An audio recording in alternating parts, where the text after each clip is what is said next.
What's up, everybody? Steven Z Killer here, bringing another reaction. And guys, you can see a timer here. It's the Memberthon. I'm doing a Memberthon right here, right now, and I could still be live by the time you watch this video, or I could be done with the Memberthon. And if you missed out on it, it'll still be available to watch on the stream. Don't know what a Memberthon is? Basically, it is... I have a stream with a timer on it. The stream gets increased based off of the memberships gifted, memberships gained in general, and or donations. If people donate, if people become members, if people gift memberships, the timer goes up. I started the timer at 10 hours. And I've been streaming already, at this point, over 10 hours. So... pretty good overall, and a lot of memberships have been gifted and a lot of other things have been around. A lot of people have been gaining memberships. If you don't want to miss out on free memberships or anything, or just in general hanging out with me and all these awesome people here, hit that subscribe button, hit the notification bell, because 75% of you guys watching are not subscribed. That means you're either new or returning. If you're either one of those, hit that subscribe button today, and hopefully you do join us for some content. I also upload daily, so even if YouTube doesn't let you know about videos, feel free to just check out my channel, because I do post almost 2 videos every day. So, anyways, let's get into this video. Check it out. This is the complete timeline by Game Theory, including the Ruin DLC. As of now, this video is a combined effort of all the game theories into one massive video. And this was also a membership goal to watch during this live stream. So, hopefully you guys enjoy what you see here, because we did it live with me and all these awesome people. Let's get it. And look at that. They want you to join. They want you to be part of this. Don't miss out in the future. If I'm still live, or future Memberthons, or just in general future streams. Let's get it and enjoy. I present to you the story of a loving, obsessive father who slowly descended into madness, and along the way, discovered the secret to eternity. I also have some snacks that I will be chewing on the side while we watch this. But we'll still be enjoying and reacting to this. Eternal life. And I haven't watched these since they released, what? These released, like, end of last year. So I haven't seen these in over a year. Maybe more. I can't remember. I know the first one dropped over a year ago. And the last one dropped maybe 9 months or so ago. Chat, you guys can give me that info. How long has it been since the last part of this series dropped? Our story begins not in the 1980s, or even in the 1970s, but all the way back in the 1930s. It was the throes of the Great Depression, and people were in desperate need of cheap entertainment, especially in Utah, one of the states hit hardest, 4th highest unemployment in the nation, and full of transients. People looking for work in Salt Lake, finding none, and ultimately moving on to find their fortunes out in California. People were tired and they were hungry, but as they traveled, there was one thing that could lift their spirits. A simple roadside attraction called Fredbear's Singin' Show. The ads were plastered all over town, featuring an animated bear drawn in the popular pie-eyed cartoon style for characters at the time. He resembled... Also, who's hyped for the upcoming VR? And also, as we're recording this, the Five Nights at Freddy's movie came out. What do you guys think about that? And do you think that's going to interfere or influence any more theories that involve the timeline in the future? Comment down below.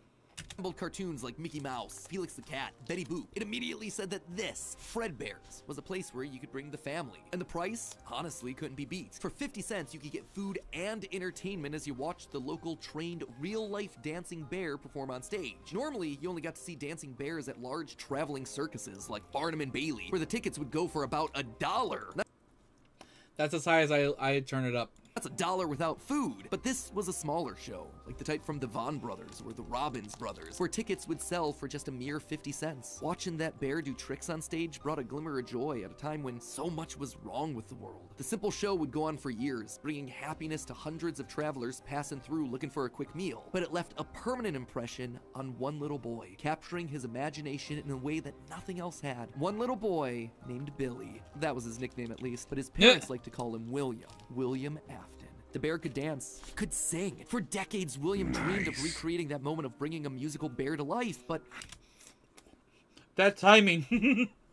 How? William was smart, without a doubt, and he had a keen mind for business, but he wasn't the most creative. How do you make a singing, dancing bear come to life? The best he could do was using rudimentary costumes. We know, based on the retro poster that was hidden in Security Breach, that at least at one point, Fredbear was an actual bear. Dancing bear shows were a real form of entertainment. The only problem is that, timing-wise, none of our main characters would be the people in charge of that business in the 30s and a series of pizza restaurants in the 80s without them just being extremely old. Best case scenario, if Afton's running the singing show when he's 18, that still puts him at nearly 70 when the first pizzeria opens and his murder spree begins. That just doesn't make a lot of logical sense because he doesn't become immortal until his first death in Springtrap. That's why I suspect that Fredbear's singing show was either a family business that Afton then carried on to a new generation, or something that he saw as a kid and just wanted to recreate when he grew up. William was inspired Makes a lot of sense. by the work of Walt Disney, who throughout the 50s and 60s was pioneering the use of mascot suits throughout his theme park. The big innovation? Suits with 5 fingers. This allowed the performers wearing the suits to use their natural arms and hands to interact with the guests, as opposed to the older models where the arms would just hang limply by their sides. Finally, with a simple mascot suit, he would be able to realize his childhood dream. He would be able to bring Fredbear to life. To appeal to the kids, and for copyright reasons, he changed Fredbear from extra special because that was his. It was an original character that he had created from scratch. And I do mean scratch. William's hand-sewn costumes were rough, with seams and stitches visibly showing. It's a handcrafted suit. You can see the seams. That was still such an awesome like detail that we like. I did not pick up on when we played the VR and stuff like that, and when we watched a lot of like these theory videos, and not a lot of people pointed at that out. And everything. It even has like that is a great representation of how the costume would have been before the animatronics were a thing to have in the suit. 5 fingers for the performer's hands. It is very much not a Springtrap suit. This is something much more rudimentary. It came at a time before animatronics were a part of the story. That's why I suspect that it was actually the first, predating literally everything. It's also a suit that is very personal to him. And I agree with that. His digital consciousness in that form. It's his personal avatar. It's the way that he sees himself. There's also a whole separate discussion to be had here about the habits and rituals of serial killers. So the fact that he's choosing to lure kids and kill them in this particular suit actually says a lot about his emotional attachment to it. So while Fredbear seems to have started as someone else's creation, Golden Bonnie was uniquely Williams, giving him a personal connection. And that's not all. In this whole franchise, only one set of characters have themselves 5 fingers, the Nightmares. Even Golden Freddy, Fredbear was a 5-fingered wearable suit at one point in the story, as we see in this shot from the graphic novel, before he, like everyone else, was I kind of forgot about that statement. turned into an animatronic. This seems to imply that all of the main characters had similar wearable mascot outfits at least at one point in time, and that whoever is having the FNAF 4 nightmares, if they even are nightmares, saw those mascot suits specifically. Bonnie and Fredbear would perform on stage to small but enthusiastic crowds. Finally, he was able to deliver fantasy and fun to all the kids, delighting and inspiring them in the exact way that he had been delighted, and it recurs a lot for him throughout the rest of the franchise. And things could have ended there. That could have been the end to his story. It could have been perfect had it not been for one thing. Other people saw the success of his idea and they wanted in. Enter Chica's Party World, a rival restaurant starring performing animal characters. His idea, except they did it better. William may have been the first, but obviously he wasn't the best. It hurt the prideful William Afton to admit it, but this restaurant was able to do the thing that he always wanted to do: make the animals actually come to life. All of the performers in this restaurant were robots, simple metal skeletons that were powered by battery packs, but all of them able to freely turn and talk and dance on their own, no human required. It was like magic. Magic that came from the mind of a brilliant creator named Henry Emily. This Henry, in some small way, had been able to harness the power of life itself. Afton admired him. He was jealous, to be sure, but he also looked upon this man with awe. Off to one side of Chica's Party World was a small cabaret stage featuring an elephant magician. On the other, a hippo known to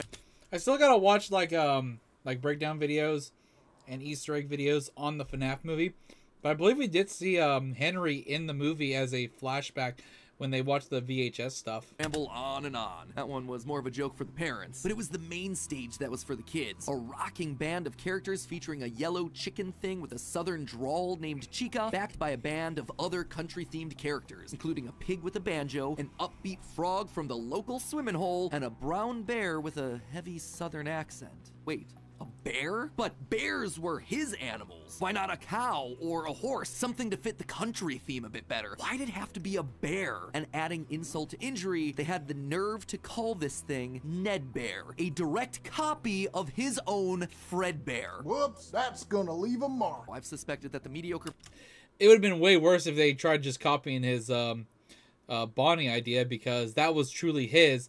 He, honestly, I feel like William really shouldn't be, because technically Fredbear is still him copying something else. melodies played a much more important role in the story than just being Later, Babers. a bunch more animatronics to fill out the roster. Especially Ned Bear, which is just so suspiciously close to Fredbear. And yet, there are two key details that we're gonna have to justify with any mediocre melodies mention. One, they're very rudimentary with external battery packs, implying that they come very early in the timeline. And two, we know that, at minimum, Mr. Hippo does eventually become an official member of the extended Freddyverse. But if these things are supposed to be cheap, generic rip-offs, why would you be trying to rip off yourself? You wouldn't. You would be stealing someone else's ideas. So if Afton created Fredbear, there would have to be some rival franchise. The only other person who would likely be ripping him off? Henry. We've talked extensively about how the mediocre melodies are clearly Henry's design aesthetic, so it just has to be him. I don't think Henry's doing this maliciously. He doesn't strike me as the type. He was likely building the robots at the orders of someone else that was running a rival restaurant franchise. But that's enough motivation to start Afton down a path of jealous rivalry, but also begrudging admiration. As the Freddy Files Ultimate Edition says, it's important to revisit the beginning of Henry and William's relationship, so here you go. I think this is where it begins. Also, this is future Matt Pat here, coming back to add this one in. Seems like the recently released character encyclopedia has backed up all of this speculation. I've had this timeline written for about a month now, but I've also been holding off a bit to see what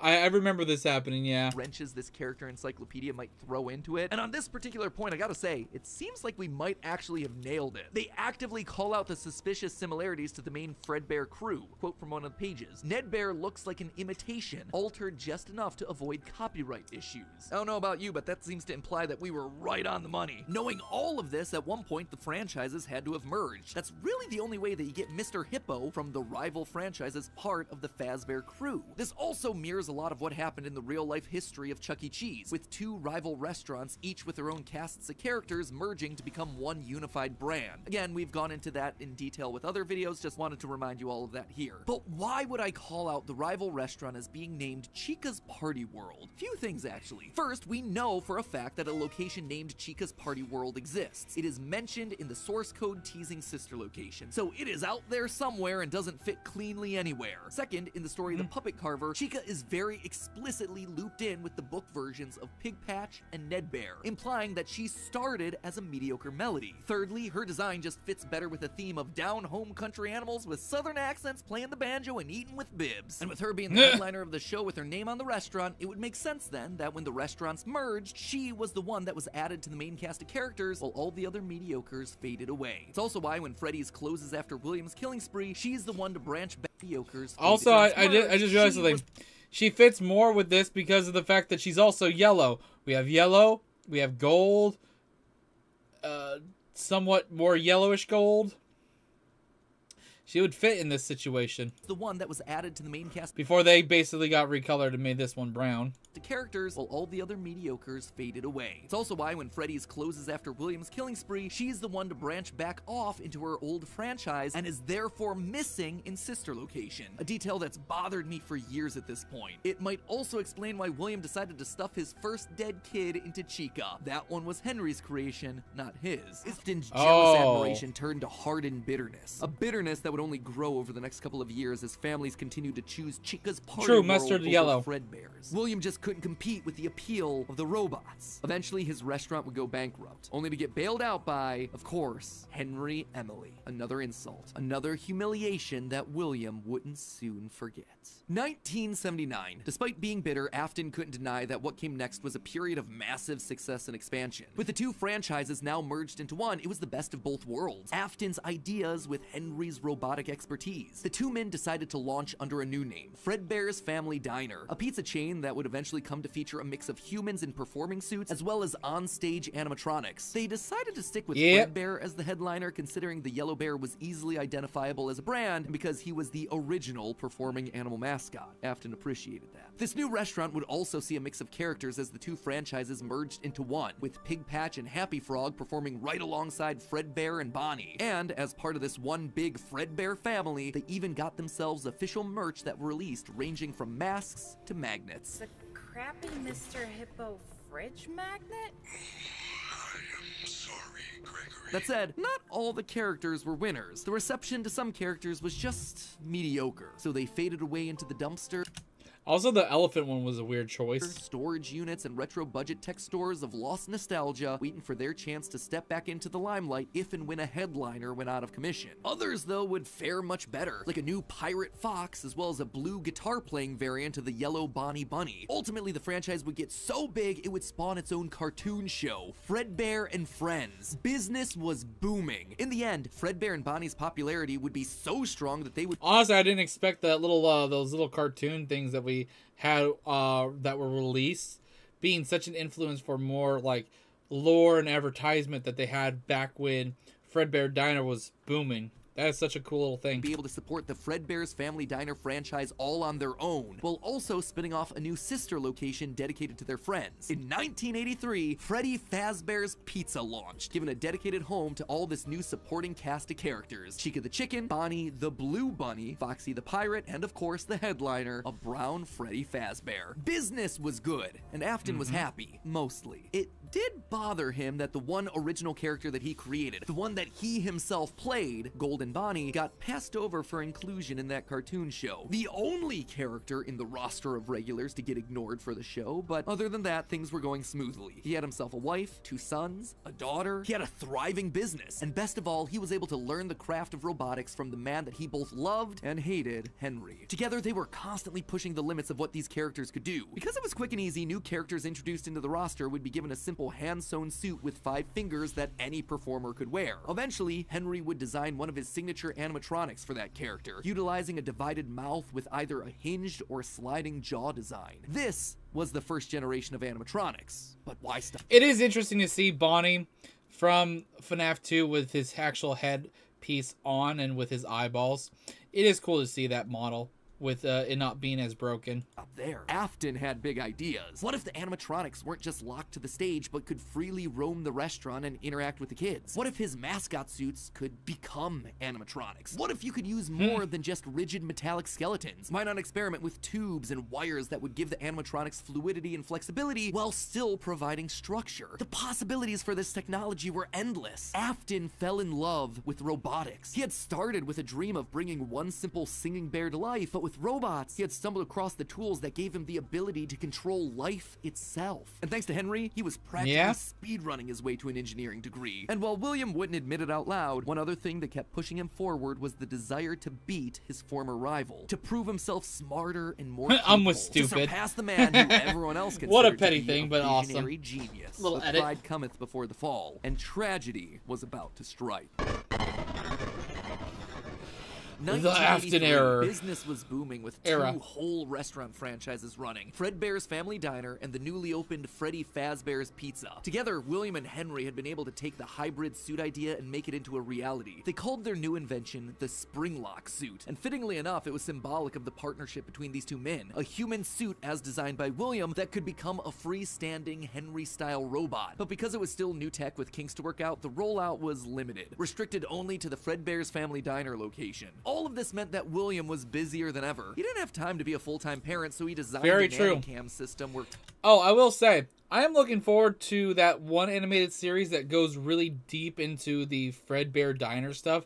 That animated series has been going pretty goddamn far, and I can't wait for the full video of like all the parts put together. I think right now they have up to 8, and I can't wait for the full thing. If you guys haven't seen that reaction, I highly recommend you guys go check that out. cameras and speakers were hidden throughout the neighborhood, as well as in his youngest son's favorite toy, Psychic Friend Fredbear. I mean, plushy Fredbear. But since cameras just weren't enough to raise a kid, he also left childcare duties to his eldest son, Michael. There was just one problem with that. Michael was far from the best babysitter. He tormented his younger brother by jump scaring him with a foxy mask and constantly left him behind. William watched all of it from his cameras. Kids would be kids. Tomorrow was another day, after all. Except Michael's torment didn't stop. Bitter, angry thoughts would run through Michael's mind. Why did he have to be the one to take care of this whining crybaby all the time? It just wasn't fair. It was time that he got even with his brother by playing the ultimate prank. A prank that just so happened to be on this crying child's birthday. He and his friends would And take his his worst scared mistake little brother ever. and make him do the one thing that he was terrified of doing, getting close to the animatronics. That would be embarrassing for the kid that was such an embarrassment to him. His brother squirmed, screamed, kicked, and fought, but just as they were putting that small, squirming boy up to Fredbear's lips, the mouth snapped shut. The sensitive spring locks inside the body had been triggered by the boy's movements, and they'd immediately clamped down. The wriggling stopped. The boy went limp, but it was just a prank. It was meant to be funny. The boy was taken to the hospital and was immediately given an IV. Flowers and pills filled the nightstand next to his hospital bed, but the damage was too severe. He couldn't recover. As the younger brother's consciousness began to fade, he could hear Michael's last words, a small and flimsy apology. But his father, Williams, through the voice of the Fredbear plush, were a firm and committed promise to a dying son. You're broken. I will put you back together. This would not be the end. No matter what, Williams' son would live again. It would just take time. Time that, right now, he just didn't have. His young son's heart flatlined as the boy faded into the inky unknown of the aftermath. That is honestly In the a really aftermath sad of the way to tragedy, die. changes started happening around the restaurant.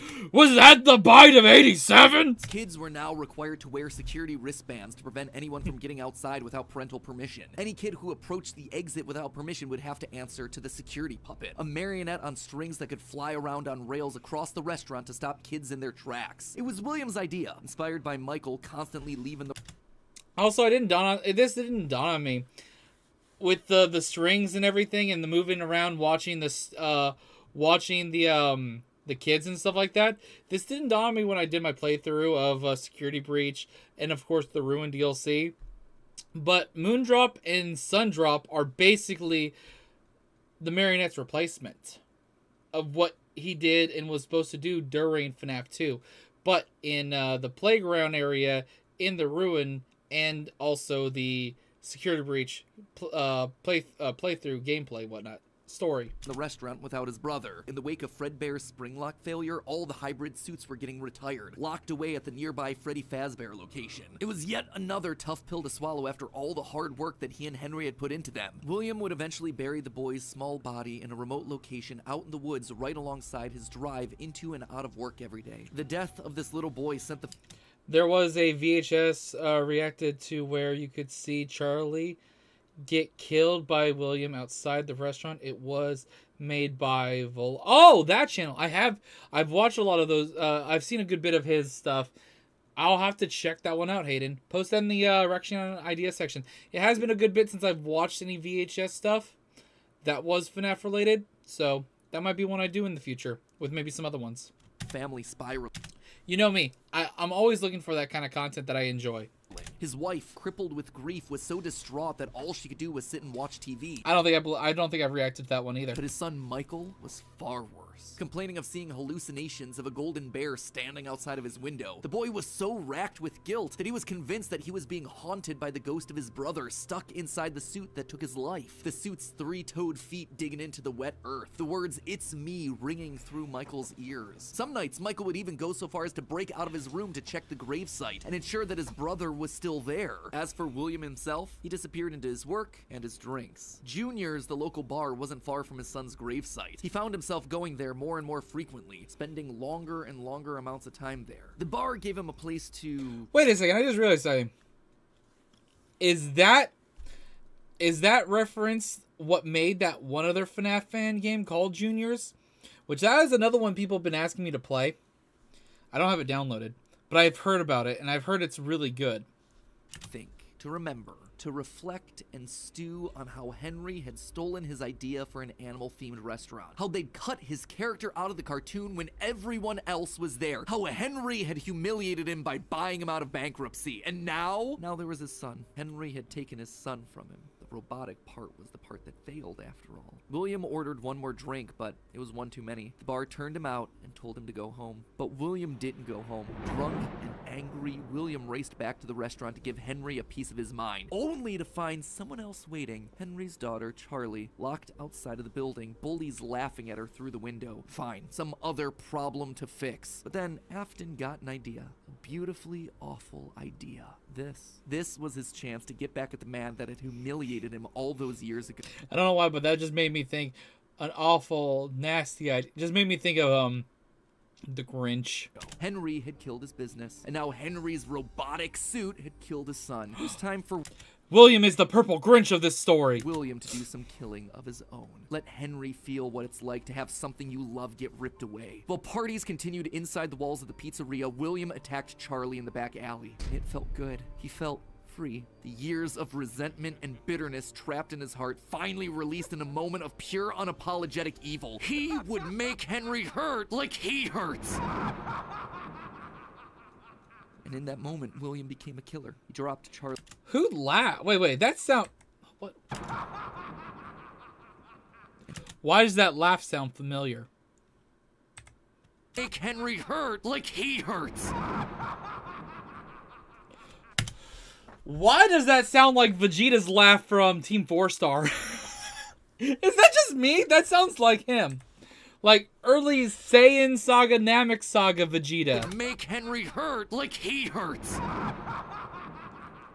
It sounds like In Vegeta's that laugh moment, William became a from killer. Team He dropped 4-Star. Charlie's lifeless body and drove home, forced to confront his family problems later that night, appalled but also a little excited by what he had just done. Charlie's death would remain on the books as a random act of violence, and though Henry had suspicions about William, there was no physical evidence, nothing that could link him back to the crime. In the weeks that followed, Fredbear's Family Diner would close for good. 2 high-profile deaths around the restaurant with 2 grieving owners in such a short period of time was just too much bad press to handle.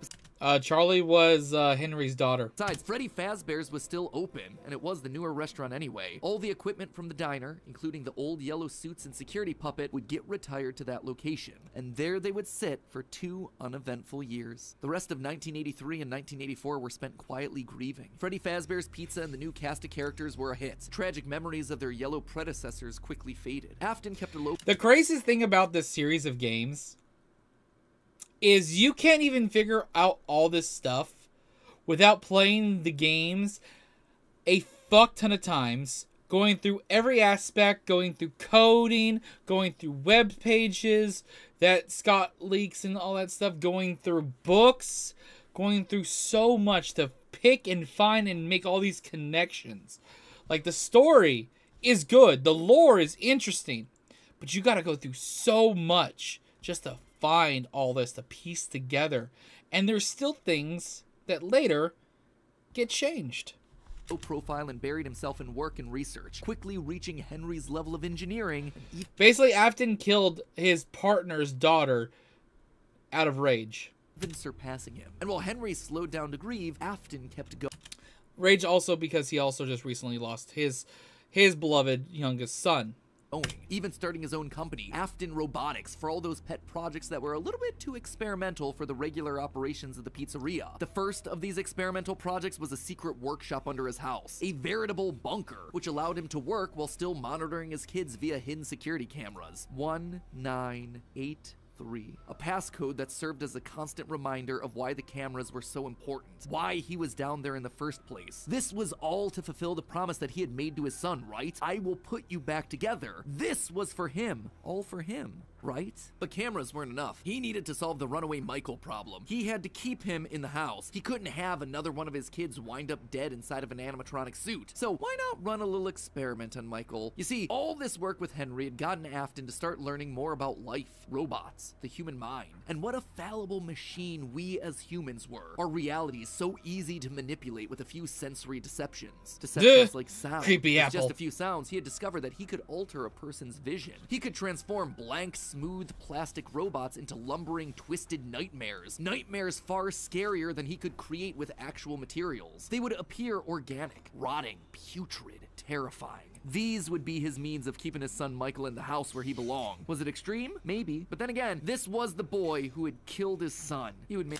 And it's also the man that is going crazy and murdering children. make him sorry. And so Michael would grow up not only dealing with the memories of his own guilt, the hospital room, the pills, the flowers, the death of his brother, but also facing literal nightmares, illusions created by sound. Michael would never forget these either. Years later, as a security guard, he would still draw pictures of them inside of his logbook. But all of these extra projects meant that his home life suffered even more. He was an absent father and a non-existent husband, leaving his wife cold and alone. Why do you hide inside your walls when there is music in my halls? All I see is an empty room, no more joy, an empty tomb. And despite her repeated demands that he leave his office and engage with the family, he refused time and time again, leaving her no choice but to leave. You burned down my house? You call that a house? It was like a morgue in there. You need to see your son. The baby isn't mine. Well, how's this?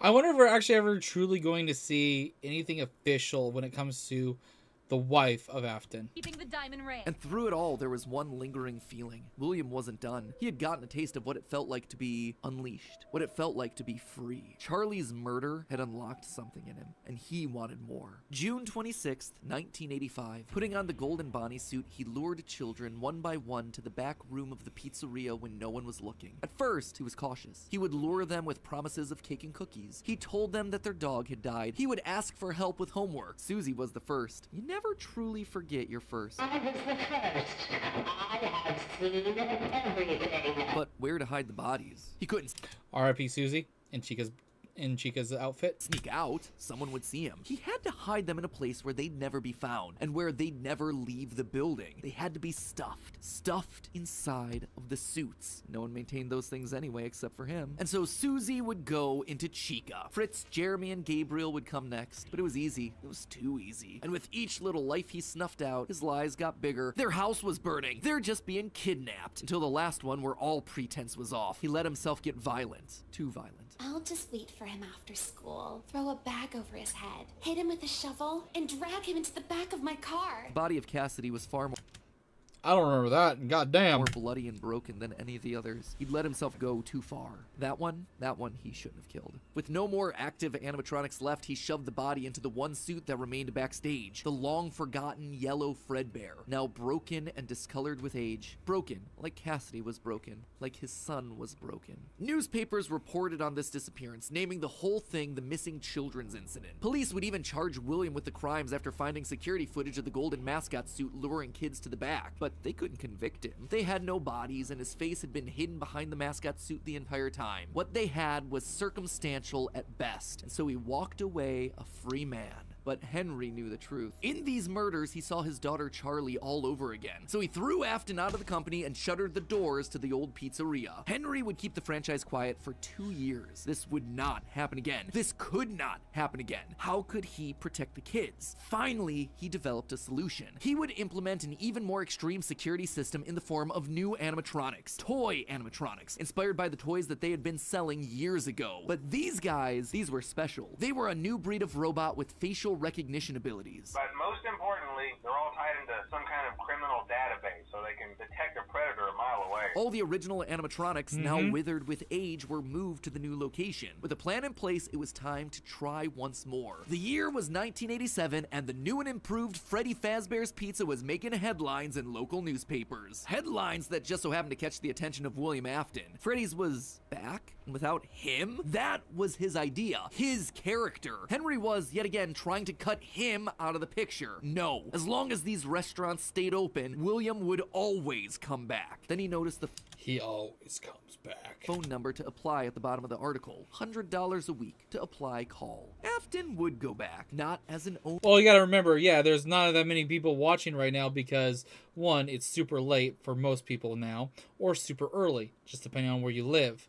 Right now for me, it's 2:30 a.m. Owner or co-founder, he would go back in the one place that they would least suspect him, a lowly day shift security guard. And there it But I will was. say, most of the stream has been really good. We've had between 50 and 60 viewers for a good chunk of the stream.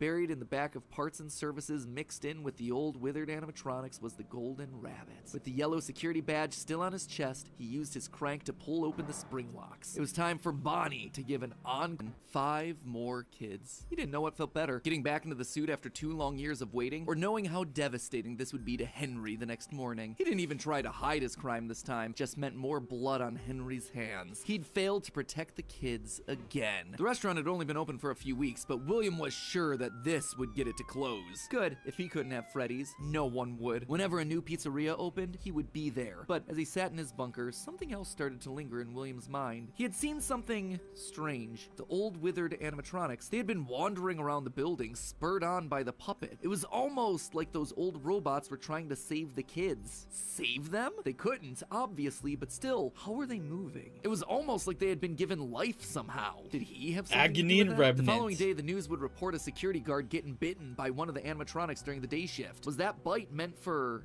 him? William's curiosity was stronger now than his bloodlust. He had to learn more, but how? There was no way he'd ever be able to get inside another Freddy's Pizzeria. Heck, there was practically no way a Freddy's would ever open again. He needed to create something new, something brand new. He needed to create his own pizzeria. Due to the massive success, and even more so the unfortunate closing of Freddy Fazbear's Pizza, it was clear that the stage was set, no pun intended, for another contender in children's entertainment. Circus Baby's Pizza World. This would be the place where he could continue his work. No longer just murdering, experimenting. He needed more kids, and he needed them alive. And knowing that he couldn't show his face on the restaurant floor, he needed a way of remotely capturing his victims and preserving them for his work. With that goal in mind, he designed a new breed of animatronic. Their endoskeletons fluid and flexible. He equipped them with sound lures that could mimic voices. They could isolate children. They could incapacitate and contain them with zero direct input. First, Ballora was an homage to the woman who left him. Now, she would never leave him again. The second, the titular baby, was designed with his baby in mind. Elizabeth, his youngest child. She would always be Daddy's little girl, the one that listened to him, the one that obeyed, until the day that she didn't. Daddy, why won't you let me play with her? She's so pretty and shiny. But she's gonna murder you if you get close to her. Don't get close. Didn't you make her just for me?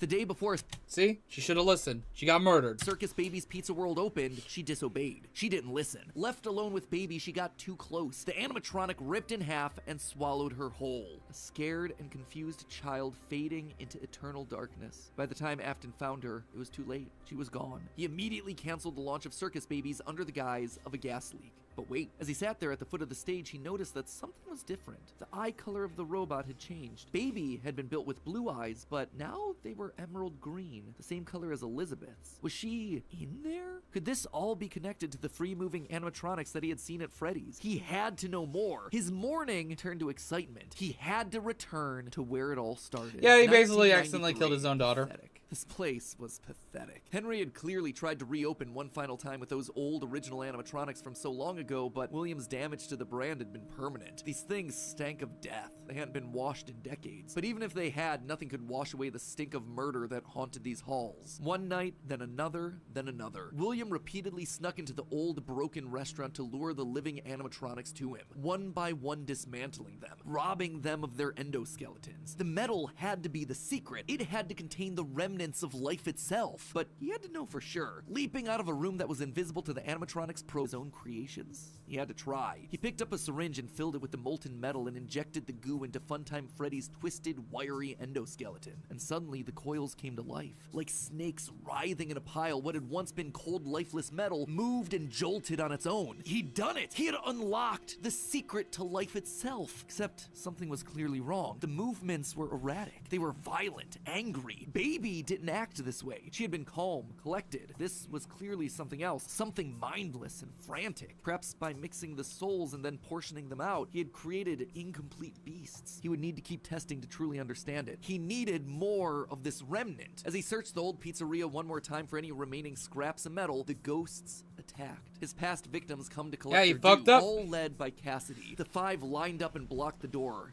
Afton's I still to this day don't understand the whole point of him going in that fucking suit and thinking he would be protected from the spirits. Nah, I'm sorry. Even if the suit didn't go and kill him, but I think the spirits would have still fucked him up. Mind real. The scientific implications of this were incredible. Ghosts, real ghosts that he could see, all standing against... Hey, Hayden, night, my dude, get some sleep. I should be live again tomorrow. Easily. Him. But what could they do? What couldn't they do? He panicked as Cassidy approached. How do you stop something that's already dead? Maybe with the thing that resulted in their death in the first place. He would get into his suit like old times. He would regain his power over them just like the day that they died. He was the genius. He was the one in the suit. He was the one in charge. The spring lock snapped into place. Maybe it was his frantic movements. Maybe it was the leaky abandoned restaurant. Maybe it was just fate coming to collect its due. He didn't know. The only thing he did know was that his brain was suddenly filled with searing white-hot pain. You know, going to movie spoilers, just a heads up if you're watching this. By the time I upload this, I don't think it's going to matter, movie spoilers. I feel like they missed the mark with that as well from the movie. Like, yeah, we still got that moment in the movie, but I feel like we should have maybe seen the more of the kids' spirits at that part. I'm not sure. There's a lot of things that I still feel like the movie is missing. Hundreds of metallic pins and gears stabbed into his body from all sides. All he could do was collapse, blood slowly oozing out of the suit and pooling onto the floor around him. It couldn't end like this. It wouldn't end like this. His work was unfinished. Unable to move, his only option was to survive, to live, to keep living. It took days lying in his own blood, but eventually someone found him. A security guard making a normal report. When he saw the animatronics torn apart in the middle of the party room floor, it caused him to file an immediate report of a break-in. An owner would have to come in and claim the damage. And who else would it be other than Henry? Hope jumped in Afton's heart. Henry would see him. They were partners after all. He would be the one to help save him, to get him out of this suit, to relieve him from this tremendous pain. Henry entered the secret room. His eyes fell on Afton sitting there in the pool of red. And Henry, saying nothing, turned and walked away. This is just to inform all employees that due to budget restrictions, the previous... Yeah, I feel like they also, yeah. The fact that the spring lock only happened, and they only showed in one section of the body, really undermined what happened. And what should have happened. Safe rooms are being sealed at most locations, including this one. Nothing is being taken out beforehand, so if you left anything inside, then it's your own fault. Management also requests that this room not be mentioned to family, friends, or insurance representatives. And so there Afton would sit, hanging on for 30 years, trapped behind the walls with an iron will that refused to die. Most of this is things that we already knew, stuff that's been established and re-established time and time again by the games. That said, there are two things that I absolutely have to address. The first and biggest is the placement of Sister location, or more specifically, Elizabeth's death. To me, evidence in game seems to suggest that it was meant to come before the crying child's death in 1983. The biggest clue to this is that the crying child saw something. Remember what you saw is the phrase that's repeated over and over again by psychic friend Fredbear, aka William Afton speaking through a walkie-talkie in the Fredbear plushie's stomach. But what did he see? Well, I think we can tell based on how the nightmare animatronics are visualized. They have mouths in their stomachs, just like Baby ripping in half at the waist to swallow a kid. There's also the empty girl's room, one presumably left behind by a dead sister. And lastly, it explains why he's scared, and more specifically why Afton wants him scared. He needs his kids to stay away from the animatronics. He doesn't want them getting too close because the last time one of his kids got too close to a robot, his daughter died. That's then why he sets up the nightmares, to scare both Mike and the crying child away from the animatronics from that point forward. That's why books like the Character Encyclopedia outright suggest that we play as the crying child in FNAF 4. That's why he has a nanny cam following the crying child everywhere, so he can keep tabs on his kids when they're out of his sight. He can't let another Elizabeth situation happen. The death of Elizabeth also gives William Afton extra motivation for killing. He's a grieving father. His daughter was taken away from him, so Charlie should die as well. He's lashing out at the world after losing his kids. And again, we know that at least one of his children had to have died prior to Charlie's death, based on the mound of dirt that we see in Midnight Motorist. It also allows circus babies to open and close earlier in the timeline, which is how you wind up with Funtime Foxy appearing as Mangle in the FNAF 2 location. Basically, Elizabeth dying first has everything it needs to fit except for the most important thing, the murder weapon. Why would Afton be building an animatronic with a giant claw in its stomach so early in the timeline? At this point, he just has no motive. It just doesn't make sense prior to 1983. At this point in the story, he hasn't killed anyone, and we know for a fact that the missing children's incident is 1985. So Elizabeth's death coming before any of those events just doesn't work. Hence why I do hope, and that's another thing, like from the movie, I wish they explained. They really didn't explain any motivation really for William doing what he did. They didn't have anything covering any of the Fredbear Diner stuff whatsoever. Like, the only thing that kind of reference, and I would say this as like a Easter egg in the background, is I think in the VHS tape when we see somebody working on one of the animatronics, it's a different actor, different person, but that was probably Henry in the movie.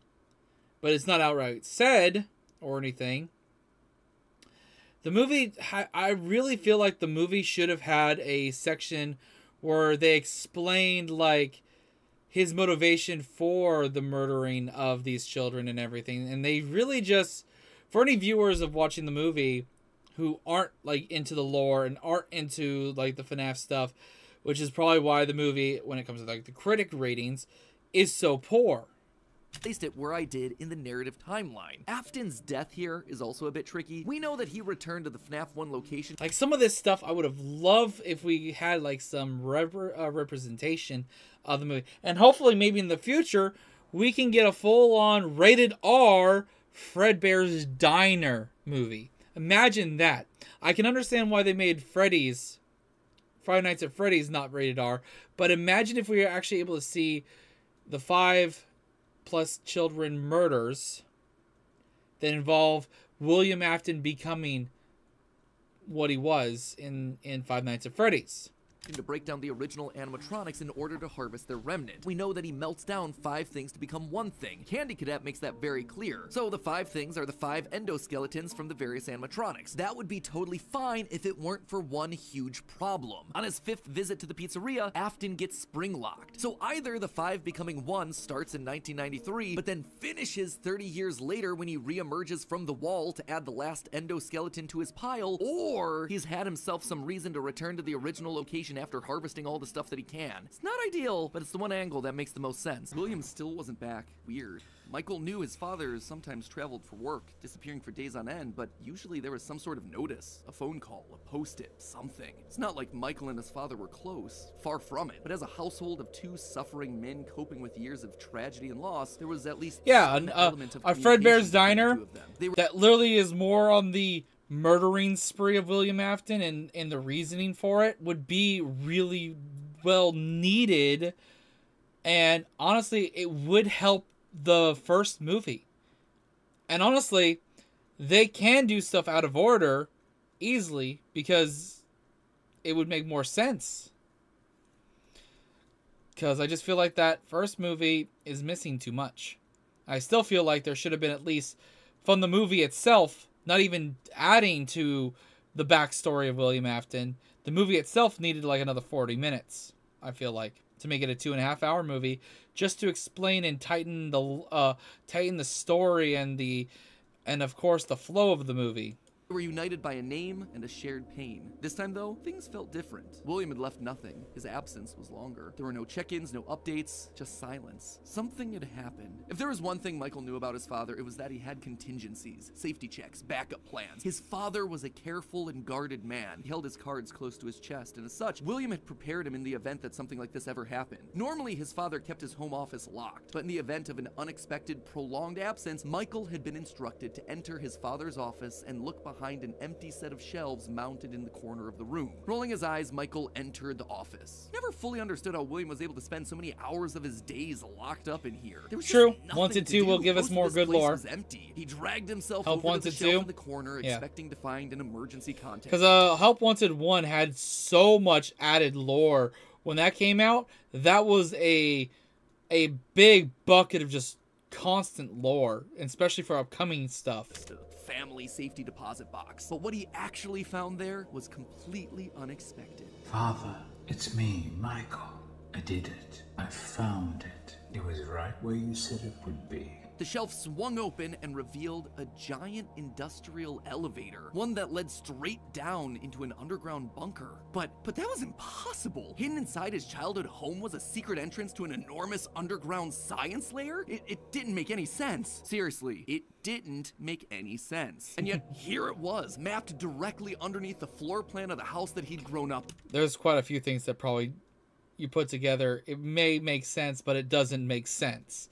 It makes sense to put it together and reaching that conclusion, but it doesn't explain or make sense of how it was there in the first place. Lost his brother in, been tortured in. Michael thought that he'd known his father, a prideful, sad, angry man with petty everyday problems, but clearly he'd been living with a stranger this entire time. His father had secrets. Suddenly the days of William being locked inside of his office made sense. He'd been here the entire time. Where was here though? Was this Circus Baby's entertainment and rentals? The Circus Baby restaurant always did seem to be a deeply personal project for father. A failure of his that cut unusually deep, especially after that first location had to be closed prematurely due to the gas leaks. After that day, father really did seem to change, to lose himself even more in his work. Clearly the entrance he had found was some sort of secret back way into the facility, one that required crawling through vents. Have a good one. His father had been working here, but in secret. Why? And that's when he found her. At the end of the facility, Circus Baby, his father's pride and joy.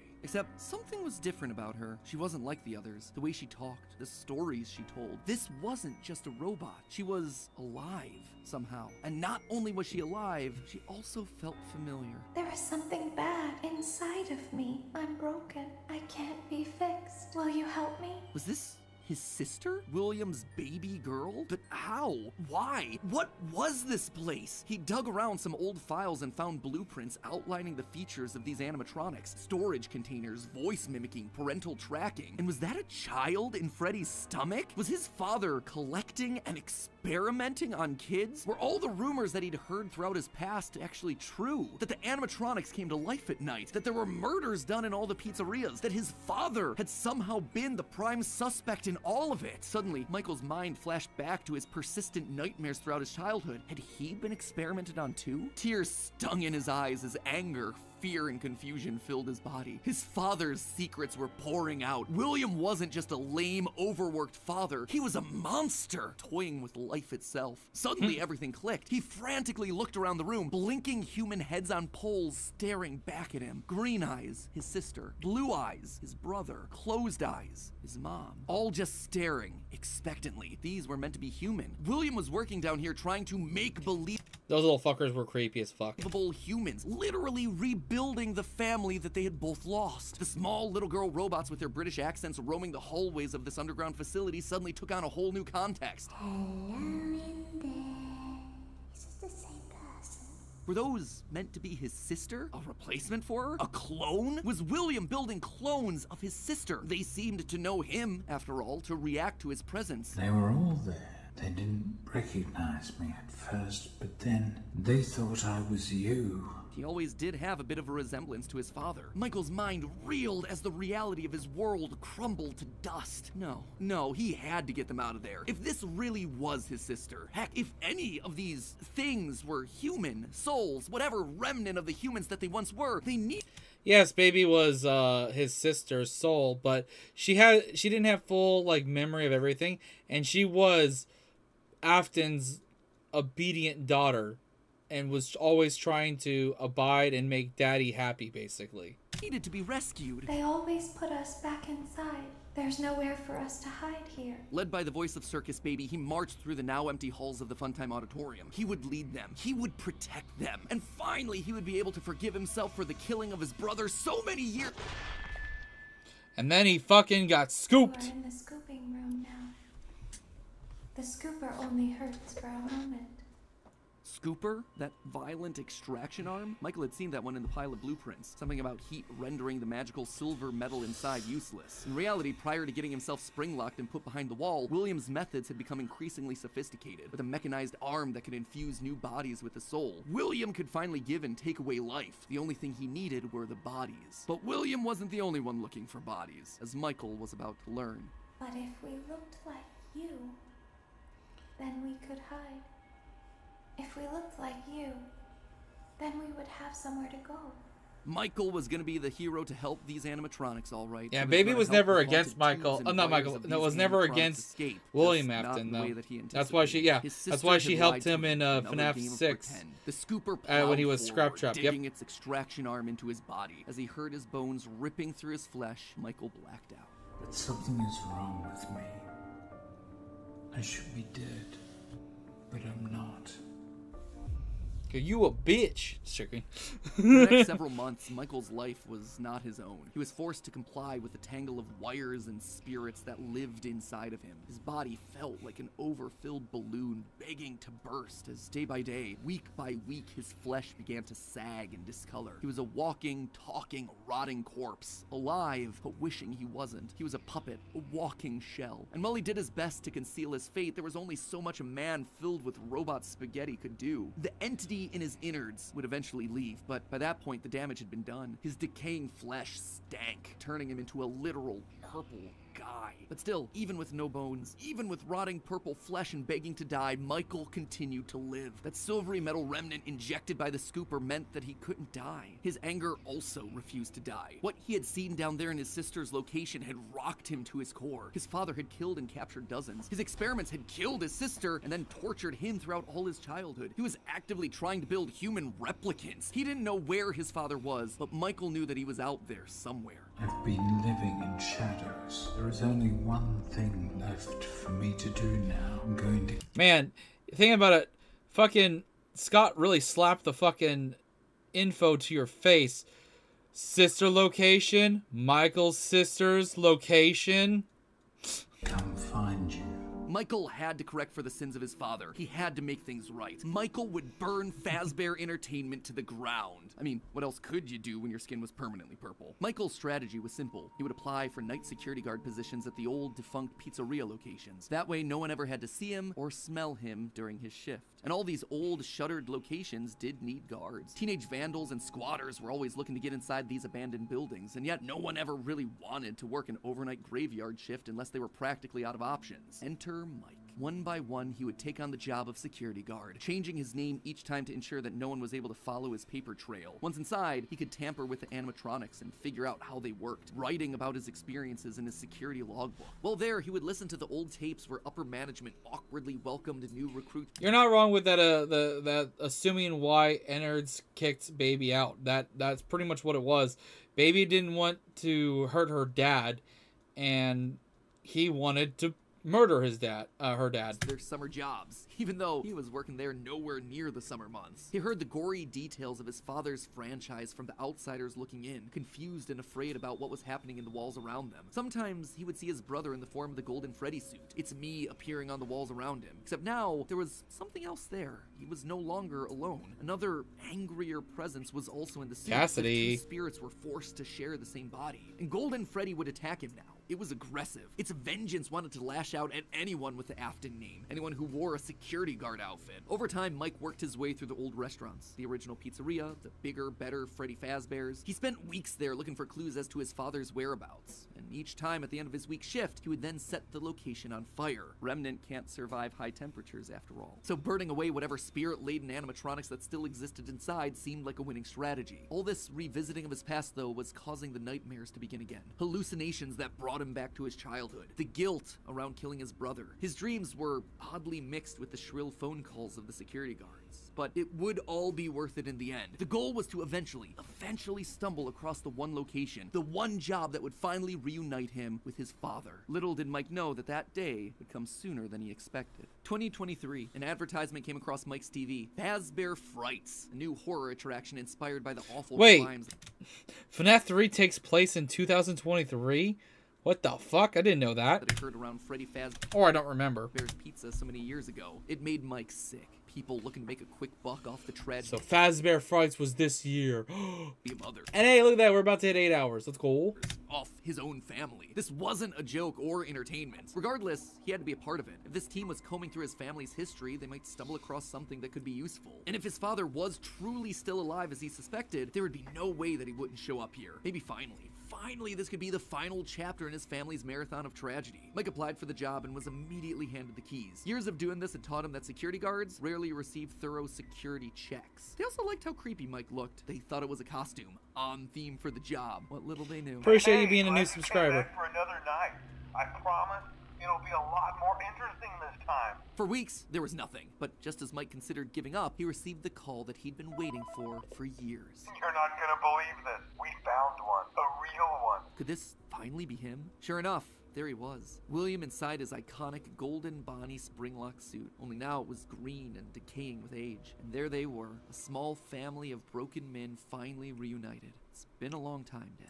Mike had always struggled with the phantoms of his past haunting him, but now all the animatronics he'd encountered over the past months, hopping from pizzeria to pizzeria, suddenly sprang to life, their burned faces haunting him as he tried to keep track of his father on the cameras. It would seem that William's mere presence had That's put the also a spirits really on good high concept alert. of how the Ultimately, phantoms they were look and they were harmless, more designed. annoying than The anything fact else, that but they there were was one burned that felt down different from the because of others, one Michael, that and was that's more haunting than him just a now. mere phantom. The security puppet. If he looked at the cameras at just the right moment, he could see it floating there through the halls. He could even see its reflection in the water pooled on the ground. It would seem like he wasn't the only one there on a mission. While he was dealing with Springtrap, Michael assumed that this one was likely dealing with the spirits of this place, finally setting them to rest. Hopefully this means a happier day for all of us, Mike thought to himself. And in that moment, he felt the air around him release, like pressure being let out of a bottle. The building sighed, as if 5 spirits had finally been allowed to move on. He had the sense that his brother was a part of them. He rigged the wiring inside the building to misfire, and the dry, desiccated walls erupted in flames. It is finished. Not really. Except, it was not. Somehow, through sheer force of will, Afton remained. He had survived, and Mike would need to find a new way of finishing off his father. Luckily, the solution would present itself later that year. Not from Mike, but from another victim that had been left in his father's wake. We're talking about becoming a Fazbear Entertainment franchisee. Restaurant ownership and management. Something almost anyone can do with a limited degree of success. You're not wrong with the fact that the movie and that Fazbear Fright comes out at that. That is interesting. You are now the face of the newly rebranded Freddy Fazbear's Pizza. Fazbear Entertainment as a brand had been closed for years. William had been stuck in a suit and a wall. The only person who legally could bring the franchise back was Henry, but he'd largely pulled out of the franchise around the time of his father's disappearance. Something was up. Surely this had to be some kind of a trick, right? Mike, doing what he did best, applied for a franchise and immediately got the job. There was just one thing out of the ordinary. Paragraph 4. If you are playing this tape, that means that not only have you been checking outside at the end of every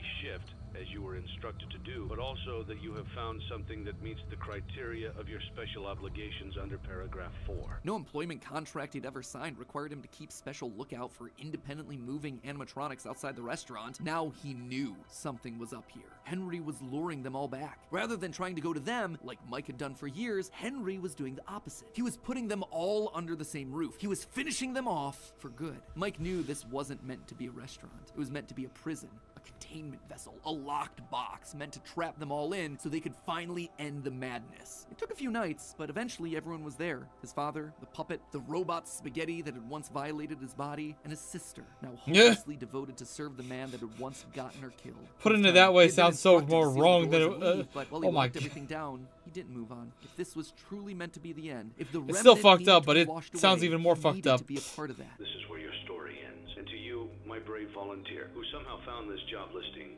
not intended for you. Although there was a way out planned for you, I have a feeling that's not what you want. I have a feeling that you are right where you want to be. And to you monsters trapped in the corridors, be still and give up your spirits. They don't belong. Well, Michael definitely did want to finally die. To you. For most of you, I believe there is peace and perhaps more waiting for you after the smoke clears. Although for one of you, the darkest pit of hell has opened to swallow you whole.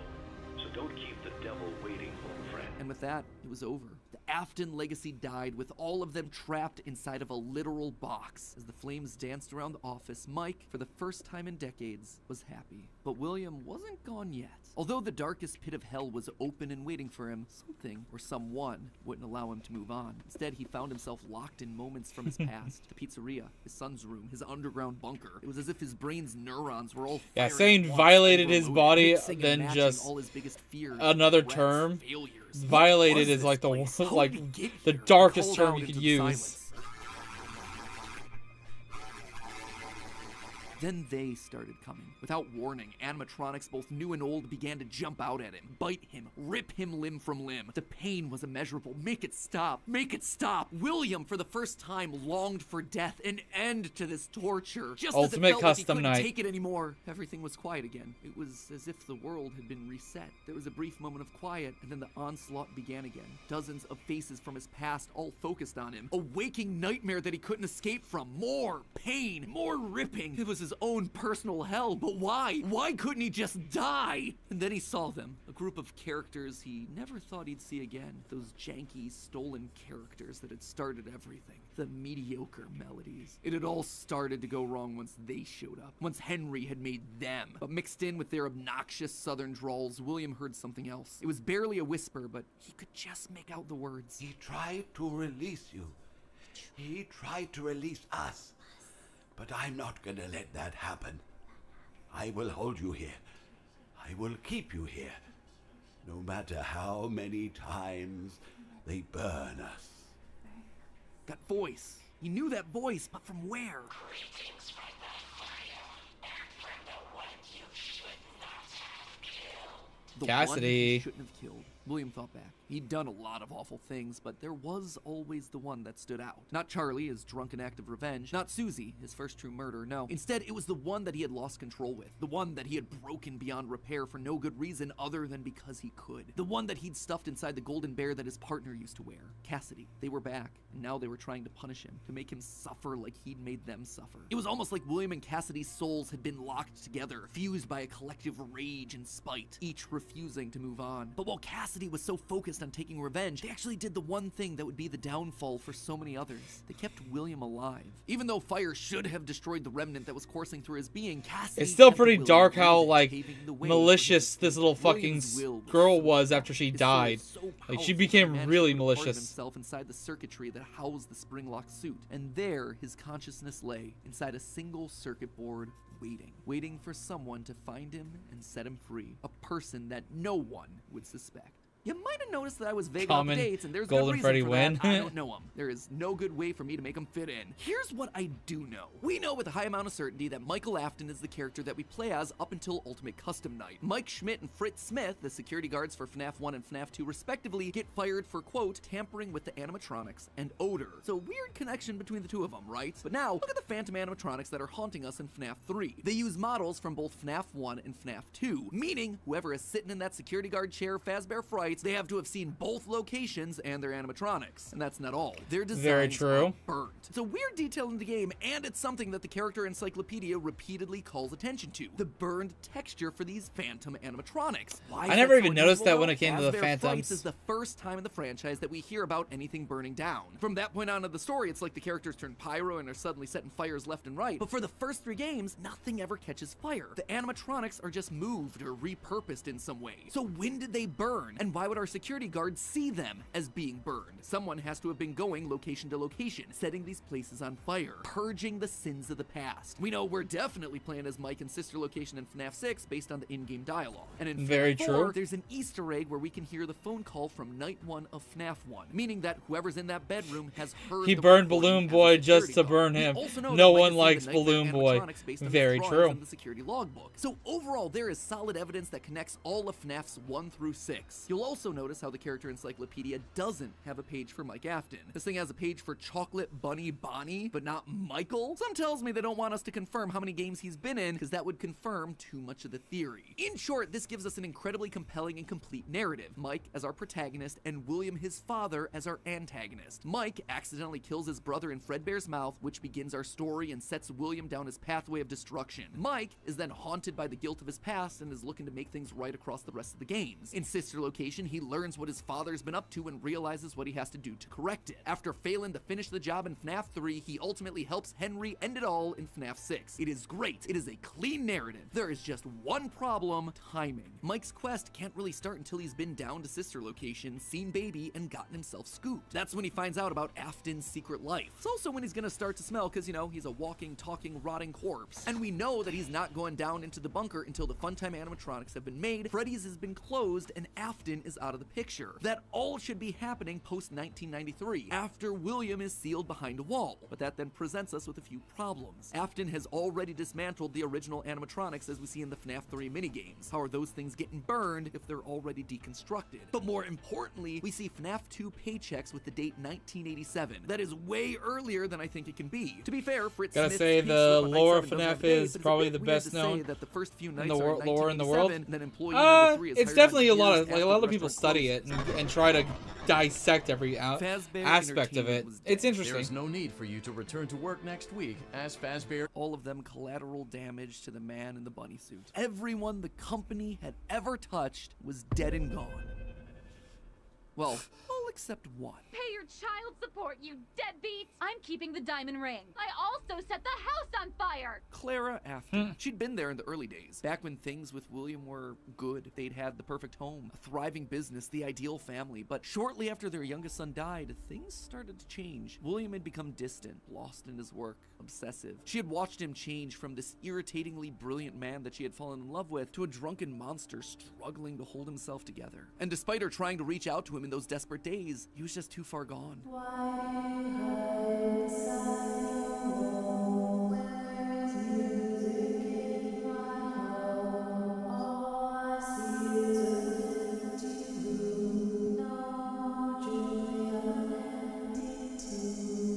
Admit it, you wanted to let me in. For her sake, she had to leave the relationship. Yes, he And was there, spamming. She largely faded into obscurity. A mystery from William's past, a footnote in his history. And that was fine for her. She wanted to leave that part of her life behind. She tried to move forward, never wanting to hear the name Freddy Fazbear again. A time defined by mistakes and broken promises. But then, the paperwork started to arrive. As Fazbear Entertainment began to close as a corporate entity, suddenly her mail was flooded with notifications, requests, obligations. She had Yeah, been there's not there really since the too beginning, much on helping the William shadow in the early days of animatronics his and stuff business. like And that. now, as a shareholder There's not and too much, I sole think. living member of the Afton family, all copyrights and trademarks of both Afton Robotics and Fazbear Entertainment passed on to her. Memories of this past life that she had long left behind. Looking at the blueprints, the contracts, the memos, she felt old wounds begin to reopen. The regrets of a happy family that had been torn away from her. William had always been brilliant. That's what had attracted her to him in the first place. Yes, I watched But it he'd earlier. also been too blinded by obsession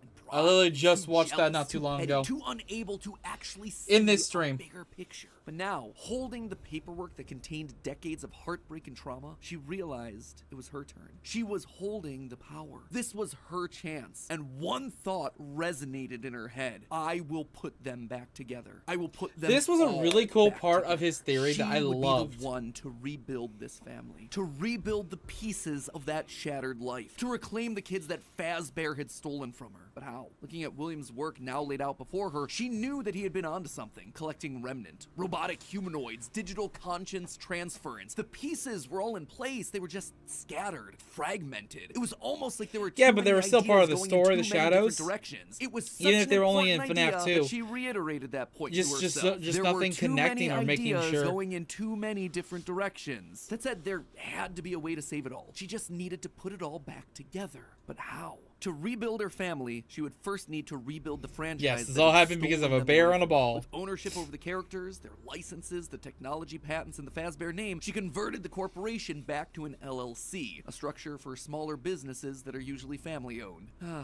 The irony was fitting. From there, she would need Remnant, and lots of it. Remnant was the key. Clearly, in the later years of his life, William had been using Circus Babies Entertainment and Rentals as a remnant farm, sending robots to kids' birthday parties in the hopes of nabbing bits of the stuff here and there. But clearly, it wasn't enough. He had, what, like 4, maybe 5 animatronics going out every week? No. It was a decent idea, but to get the Remnant they required, it needed scale. Dozens, hundreds of animatronics all out there, all gathering Remnant from unsuspecting customers. But to do that would require help, something William would never ask for. William had kept everything in-house. His obsession with control limited him. Clara, though, she wasn't nearly that precious. A plan like this required partners, people outside of Fazbear to do the heavy lifting. So she contacted a mid-sized delivery company, DLZ Shipping Solutions, to help build replicas of all the original animatronics. And with meal delivery apps being all the rage, why not an animatronic delivery service? Order one to celebrate your birthday, your Halloween party. How about a 4th of July picnic? We'll invite Liberty Chica and 4th of July Freddy on over. She would make sure that they made Still can't skins believe for the every AR occasion. stuff it got Chocolate this Bonnies far for in the Easter, Shamrock Freddy's connection for St. the Patrick's lore. Day, Dia de los Muertos Chicas. And thus, the Fazbear Funtime service was born. Appreciate it, gaming. With the Fazbear Funtime service, you'll never be alone again. You'll always have someone watching your back. Was it ridiculous? Absolutely. Was it a sellout?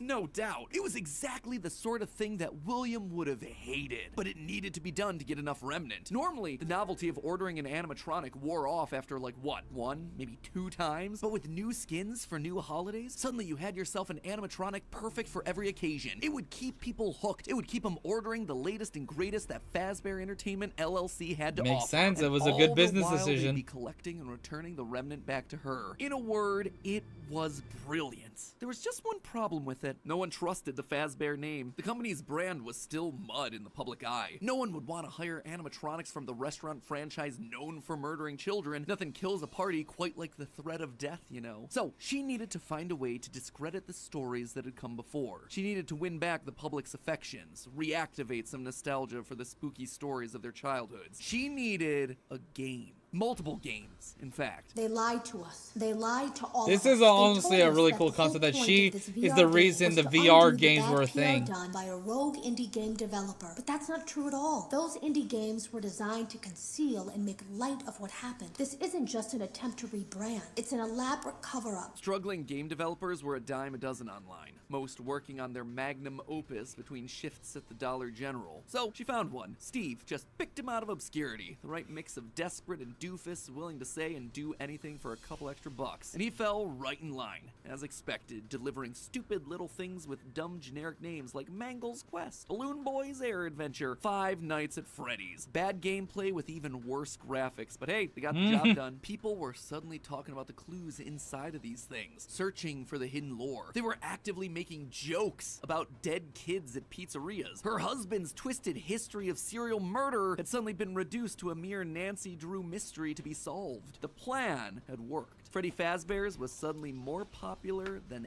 ever. Things were going shockingly well. Her takeover and reboot of the franchise was full and complete. Suddenly infused with cash, she built the largest, most ambitious project yet, the Mega Pizzaplex. William had always been so visionary, but always thought so small scale. He was careful to a fault. Not her, though. She knew that this latest project needed to be big. It needed to be flashy. It needed to be a palace for children, a place that got people talking and checking out the latest in Fazbear products. So with a steady supply of Remnant flowing in, it was finally time. The stage was set. It was time to get to her real goal, literally rebuilding a family.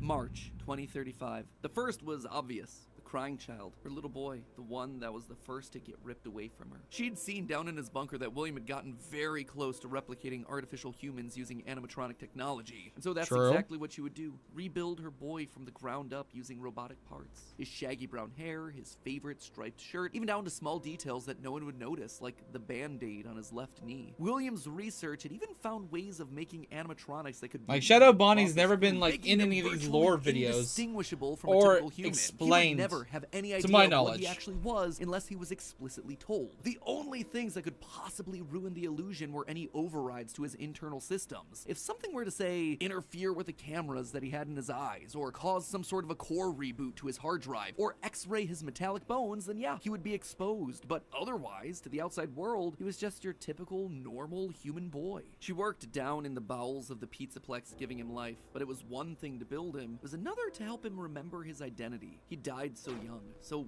early in their history, that there was no preserved memories for him, no documentation that she could just download into his digital brain. So bit by bit, she trained him, forcing him to remember who he was. In a corner of the room, she even made a makeshift dinner table. Feel free a to talk as reminder much as of you their want in the happier chat. It's not a days. big The deal. family recreated I just two don't read brothers, everything out loud, and I sister, don't reply to the everything. father, and the mother at the head of the table, the one in charge, the one in command. Especially when the I'm doing one live bringing reactions like all this. of to I'm focused on the fruition. But video, this progress talking was with you admittedly guys, hanging out slower with than you she would've guys. liked. At first, he could only communicate through simple ones and zeros, then rudimentary drawings and crude letters. But bit by bit, images of his past life started to come through. Balloons, colors, houses, bears and faces, birthday parties. All for me. Gregory was alive. As the robot boy embraced her, she felt a warmth that she hadn't in decades. This was the joy that she'd been working towards. This was what it was all for. Her son, back in her arms again. The plan was working. She had to keep going. Next was William. If the family was truly going to be put together, she would need him. And she knew exactly where he was, in the ruins of that old Freddy Fazbear's pizza place where Henry had trapped him. In fact, that's specifically why she insisted on building the Pizzaplex there over the sinkhole. It was the best place to hide what her true intentions were with the entire operation. Digging through the wreckage, she Honestly, found him. He was I would. right where she thought he'd be. I feel Seeing like the she would have putrid left shell him of for the last, to be Springtrap honest. suit, Like, though, was I think it not would have been something she was prepared for. The rotting crying corpse child. of Then it William should have been Afton probably was her scorched daughter, flesh and then maybe fused Michael, with fur and line, then hollow black William. sockets where eyes once were. A smell that reeked of burned carbon and bloody iron. He was no longer flesh. He was just the tangled sinews of a creature that was once called human. How far this brilliant man had fallen. It was clear that her work was cut out for her on this one. Afton was practically lifeless. The man may not have been able to die, but he was about as close as you could come. And his body would need a lot. Hey, I know I'm at reconstruction. 251K, Replacement arms but you and can only do so endoskeleton much when it comes to live reinforcements were the top streaming. priority. Maybe pulled from their new line of I glam do rock wish one animatronics. day Didn't my have to see if they streams had get any more spare and more body bigger, parts lying around but that they you can could only do steal. so much. In the meantime, though, she threw the husk that was once And her hope husband people show into a up. life support pod infused with aerosolized remnant to help keep him stable. But more important than recovering his body was recovering his mind. In his current state, he was comatose, an empty shell. Severe brain damage starts at temperatures over 108 degrees Fahrenheit. 42 degrees Celsius, and years of repeated fires had burned his brain to goo. Gone was the brilliant, frustrating mind that had drawn her to him in the first place. But she had a plan. Unlike her darling boy Gregory, Afton had found ways to record his consciousness. Fundamentally, the brain is only a series of electrical connections after all, so why couldn't you replicate that in the form of a standard circuit board? In essence, you could create a digital consciousness. And one thing she knew about William, he was nothing if not cautious. A planner. Someone who had backup plans to his backup plans. And sure enough, there it was, buried in piles of old animatronic CPUs, a record of Afton himself. But she needed someone to test it. Someone was definitely here during the night. It had to have been the client. I mean, they sent us that stuff in the first place with no explanation, told us to scan it, said it would expedite the process so we wouldn't need to program any pathfinding ourselves. Unlike the other games that she'd paid to have made in the past, this one had a different purpose. This wasn't about PR, it was about getting William back Hey, up appreciate and it, running, Epic. spreading his virus to the masses. You acknowledge that Fazbear Entertainment is not responsible for accidental digital consciousness transference, real-world manifestations of digital characters. She hired a new developer, Silver Parasol Games, to scan the boards and bring her husband into the system. And because of the immersive nature of VR, William's consciousness would be able to merge with the player, giving him a new body, a new agency. Glitch trap. One complication. Afton's hold wasn't as powerful as she had hoped. He wasn't able to gain complete control. The first trial run, Jeremy, was so desperate to escape from his grasp that he sliced his own face off with a paper shredder. Messy. That Afton's right there. followers were reluctant reluctant. pretty to say the least. intense. But it was the second attempt that looked like it had the potential to kill two birds with one stone. Enter Vanessa.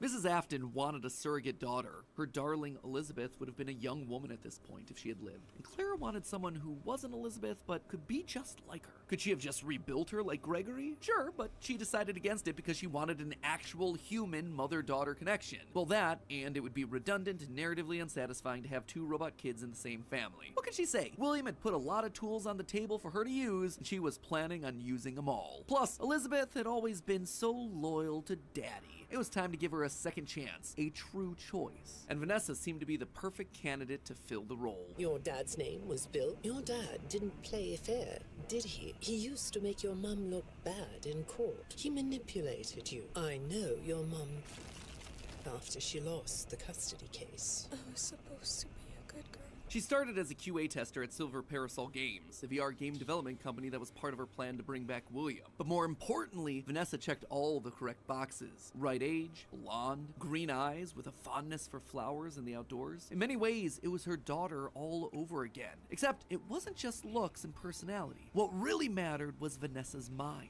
Underconfident, coming from a broken home, motherless, able to be manipulated.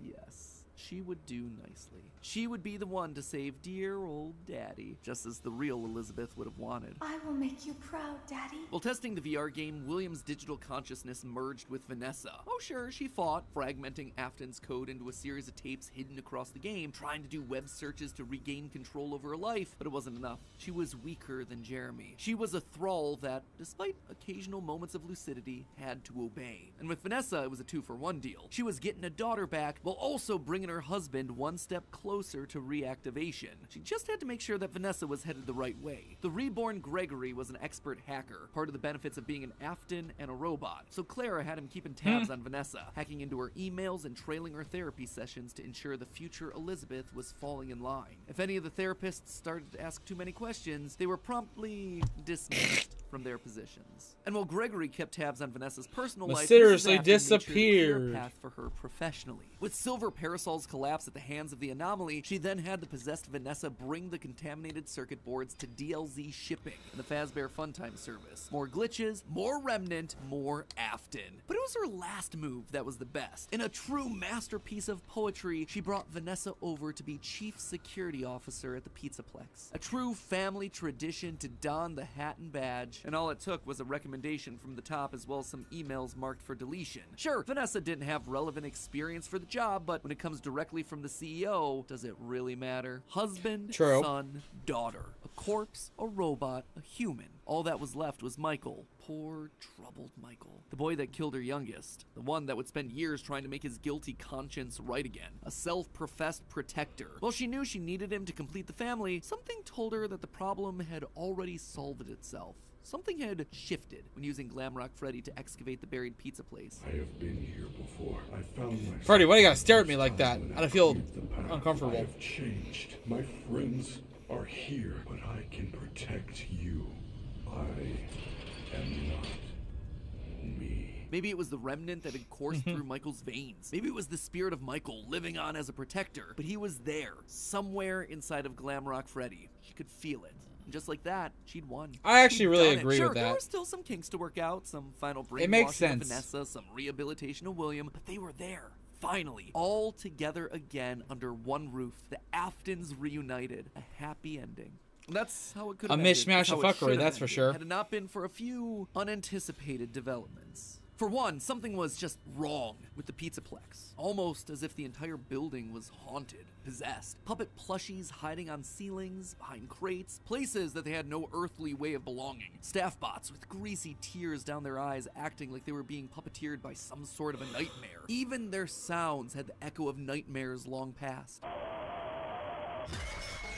It was as though a guardian spirit Oh, of the wow, past okay. refused to move on. As long as her husband was around, did have that it background too sound would effect. linger. Only now, it wasn't just in one body, but it was in the essence of the building itself. She had seen stories of houses built on burial grounds getting possessed by angry spirits, but she'd never assumed that it could be real. Then again, in a world of living spirit metal and mind-controlling glitches, who was she to be so judgmental? The whole thing was ridiculous. Why would this be the line that she refused to cross? After all, the Pizzaplex was built over the burial ground of angry angry spirits. But it was the power cords that finally convinced her that something was wrong. Suddenly, these cords were striped black and white, like the security puppet from generations ago. The very foundations of this place, the materials and wires that constituted it, were rebelling against her, against the Aftons, against the quest to bring them all together again. And it was being helped by something else, something slithering through the building. Maybe they were connected, she couldn't be sure, but a blob of living wires could be heard oozing through the walls, stealing pieces and parts of the old animatronics showcased in Rockstar Row. She could only assume that it was a byproduct of all the remnant they'd been collecting. From Afton's testing, she knew that both light and dark remnant existed, one of positive emotions and the other created from anguish, anger,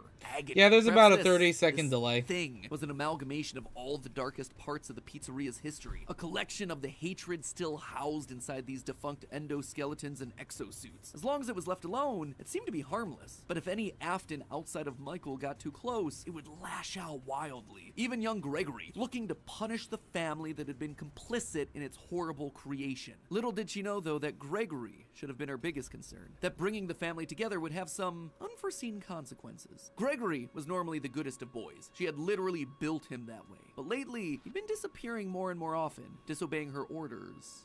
Requests. She knew that he loved playing on the arcade machines once the Pizzaplex closed, being so good as to top the leaderboard on practically all of them. But lately, he was nowhere to be found. She suspected his absence had to do with Glamrock Freddy's failed performance the other night, when he malfunctioned live on stage, almost as though the core programming of Freddy responded to seeing this rebuilt small boy. Almost like it awakened something inside of him. She'd have to make sure that Vanessa was on the lookout for him. But she'd soon come to learn that Vanessa wasn't enough. Whether it was the influence of the nightmare puppet or a reawakened hatred of animatronics seated deep in Gregory's code, something had caused him to rebel, to rip apart each animatronic in the Pizzaplex. Bit by bit, this boy was tearing down the empire that she'd so painstakingly built, freeing Vanessa from her mind control, destroying the remains of Afton in the basement, setting Glamrock Freddy loose. As her carefully created world crumbled around her one more time, she began to plot her revenge. She would have to bring them all to ruin.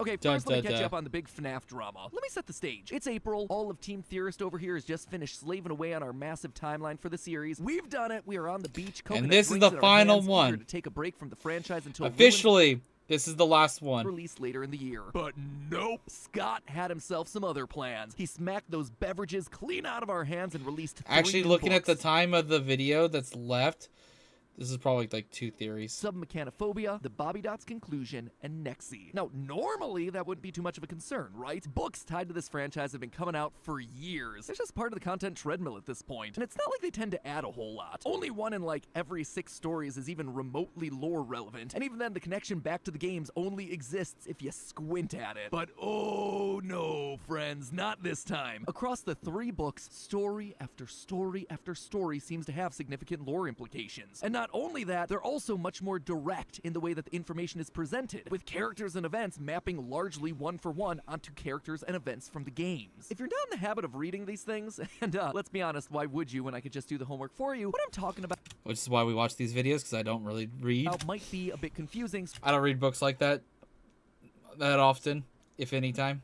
I'm too busy. So I'm just going to explain by way of example. In GGY, one of the 4 stories that set the internet on fire, a young boy named Greg, with brown hair and big brown eyes, is a master hacker who's been reprogramming the animatronics. Hopefully one day I can hit 1 million subs. Including bumping off 3 school counselors that seem to be getting my energy is low. I've been live for over almost 12 hours. Really good at the Pizzaplex's arcade games. No, actually I am over 12 hours. At the top of the game's I'm like almost at 13 hours live. Compare that information to what we get in the games. There's a young boy named Gregory with the brown hair and big brown eyes. This will be the last thing I watch, and then I'm going to go to bed. Master hacker that's reprogramming the animatronics. And we'll continue the Memberthon tomorrow when I wake up. Including bumping off 3 therapist characters that also seem to be getting too close to the truth. He also has himself the habit of leaving the letters GGY at the top of the leaderboards at various arcade cabinets throughout the Pizzaplex. Now that right there, that is not counting animatronic toes and trying to match up striped shirts. That is about as explicit of a one-to-one parallel that you get for this franchise. So when the story also reveals that Greg's nickname is Rab, aka Dr. Rabbit, you stand up and take notice. And you know what? The internet sees it. They recognize the connections and how important the books have suddenly become. No longer am I out there on my own little island shouting into the void about using the books to inform our speculation about the lore. Finally, the internet show up in the agrees streams with me. more To me, often. I this is a stream huge step quite in the right often. direction in terms of figuring out the wider lore of the franchise. You know, there's just one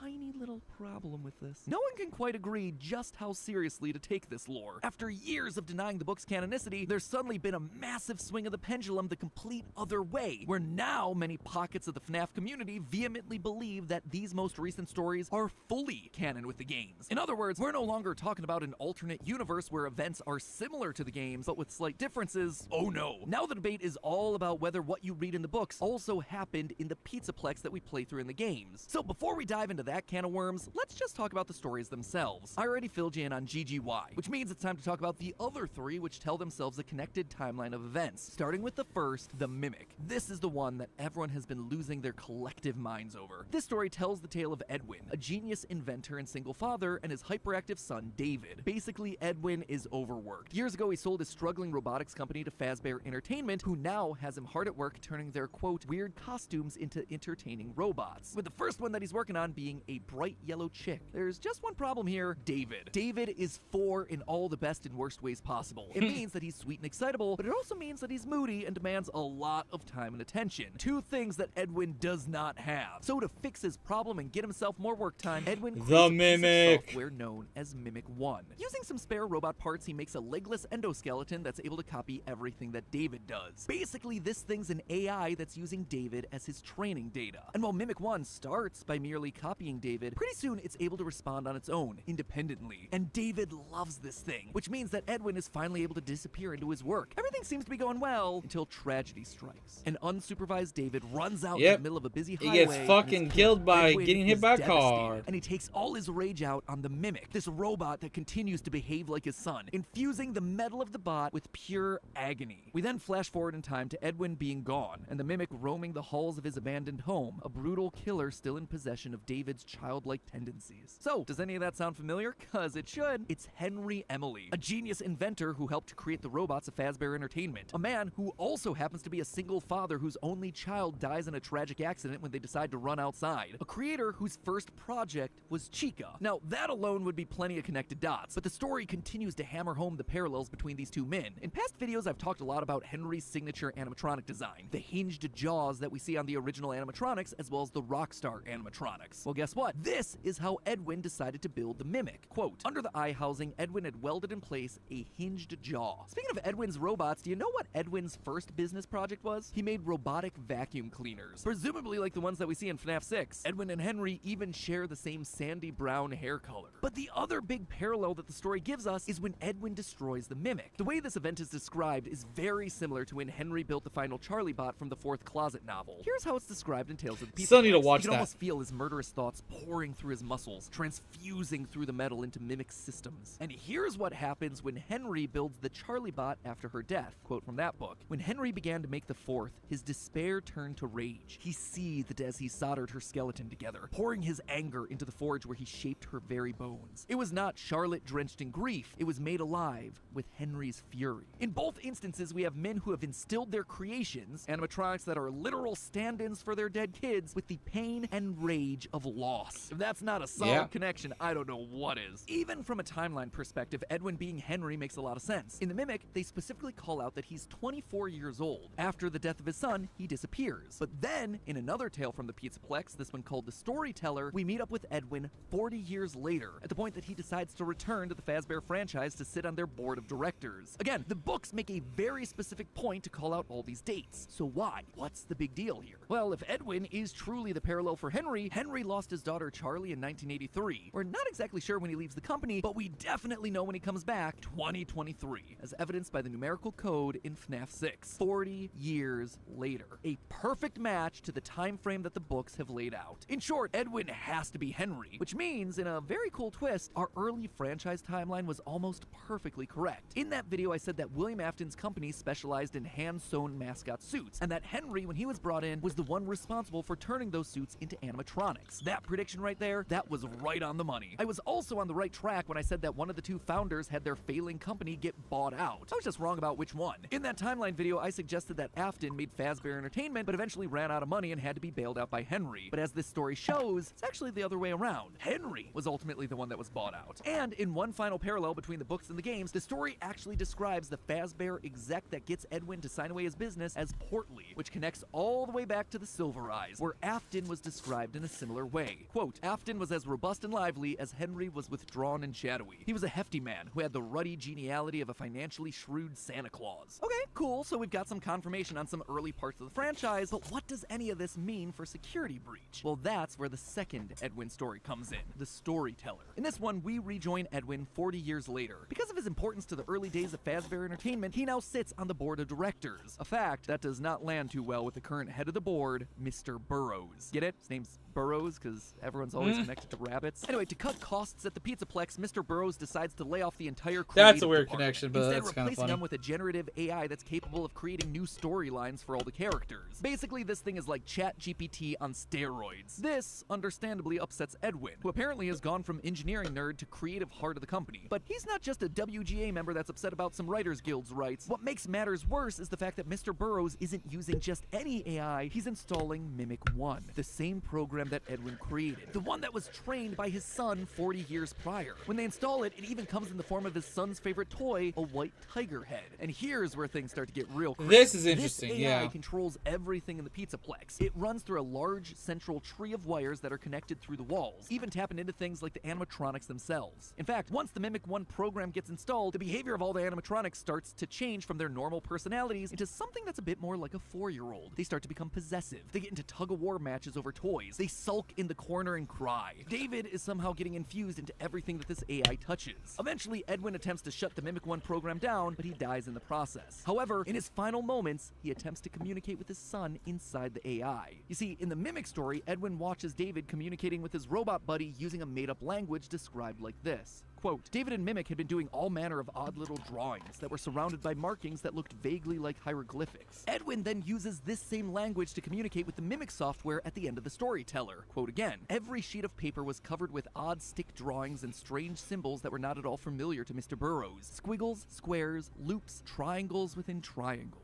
So why is this story such a big deal right now? It in is FNAF so community? amazing Well, about the everyone knows FNAF it's community important. when It's just they that can no take one things truly apart settle and on figure what out it's the trying to say, language. which means it's time for me to do my best to try and break it all down. Now, I've already mentioned the parallels between Edwin and Henry, but what that also suggests is that Edwin's son David may just be an analog for Henry's only child, Charlie. Not that they're one and the same or following the exact chain of events, but rather that where David goes in the books, we should be looking for Charlie to follow in the games. And in the story, the Mimic 1 AI that was trained using David winds up controlling the Pizzaplex and all its animatronics via an intricate system of wires. This, to me, is the book suggesting that we should probably be looking for Charlie to be doing the same thing in the games. And wouldn't you know it, but there is a lot of evidence to suggest exactly that. Throughout Security Breach, there are wires everywhere. Black and white striped wires that look very similar to everyone's favorite possessed puppet, Charlie. There are also the staff bots roaming around looking like a twisted version of the puppet. We also see several unexplained Nightmarion plushies hidden in strange locations throughout the building, again suggesting that an angry version of Charlie may just be at work within the walls of the building. During my complete timeline, I suggested that the reason we were seeing so much puppet imagery throughout the Pizzaplex is because Charlie's possessing the building poltergeist style. Just like the house in that movie is possessed by angry spirits, the Pizzaplex is haunted by Charlie because it's built on top of the location of the FNAF 6 fire. Basically, her physical form may be gone, but her spirit is still going to haunt the building until Afton is destroyed. And again, I think that this latest story confirms that I was close about the what, but not necessarily about the how. Charlie is still very much here, but it's not a haunting, it's technological. And look at this. The wires are even formed in such a way that they look like the trunk and branches of a tree, exactly the way the Mimic's wires are described to run through the Pizzaplex in the book. Just like David's consciousness infected everything in the Pizzaplex during the Tale story, so too is Charlie infecting everything in the Pizzaplex of the games. But that's not all. Remember that in the book, Edwin uses an elaborate code of symbols, sticks, and shapes to communicate with his son inside of the Pizzaplex. It's designed as an elaborate code of triangles within triangles. That right there, that is the wall code in Security Breach's secret room. Remember that one? If not, here's the abbreviated translation. Break and mend, I built the breath. They hunt now,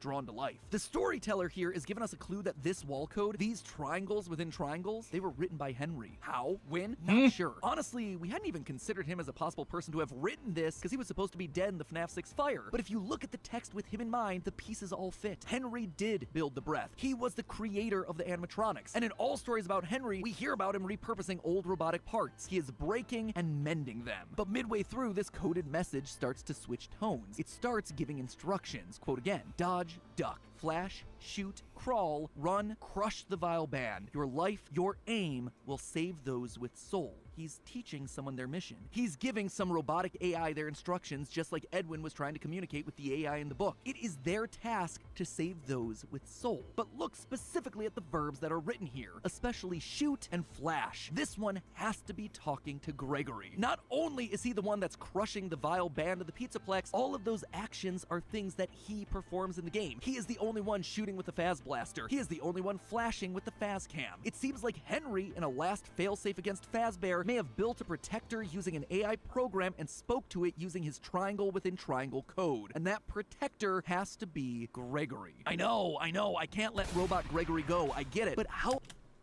What the fuck? I was not expecting that. Ooh. The Duck donated $3. Have you reacted to some? I didn't get to read the whole thing. Let me go over here so I could read the thing. Have I reacted to SCP short film? No, I have not. If you wish to, post in the reaction idea section. We may check it out later. Or if you do another $17 in donation, because my whole thing is $20 through Super Chat, or not Super Chat, $20 through what you just donated to. I'll do it after this if you want. If not, just be patient. I'll check it out when I get a chance to. And I will also go out of my way right now to add that to the timer. So 3 minutes, that is, or not 3 minutes, $3, that is 4 minutes and 10 seconds. So let me add 4 minutes and 10 seconds.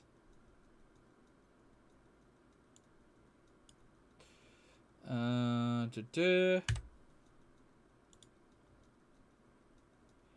that should change to 19.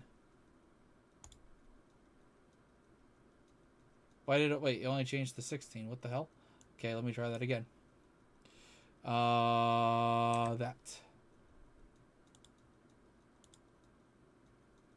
There we go. All right, 4 minutes added for the $3 donation. Appreciate it, appreciate it.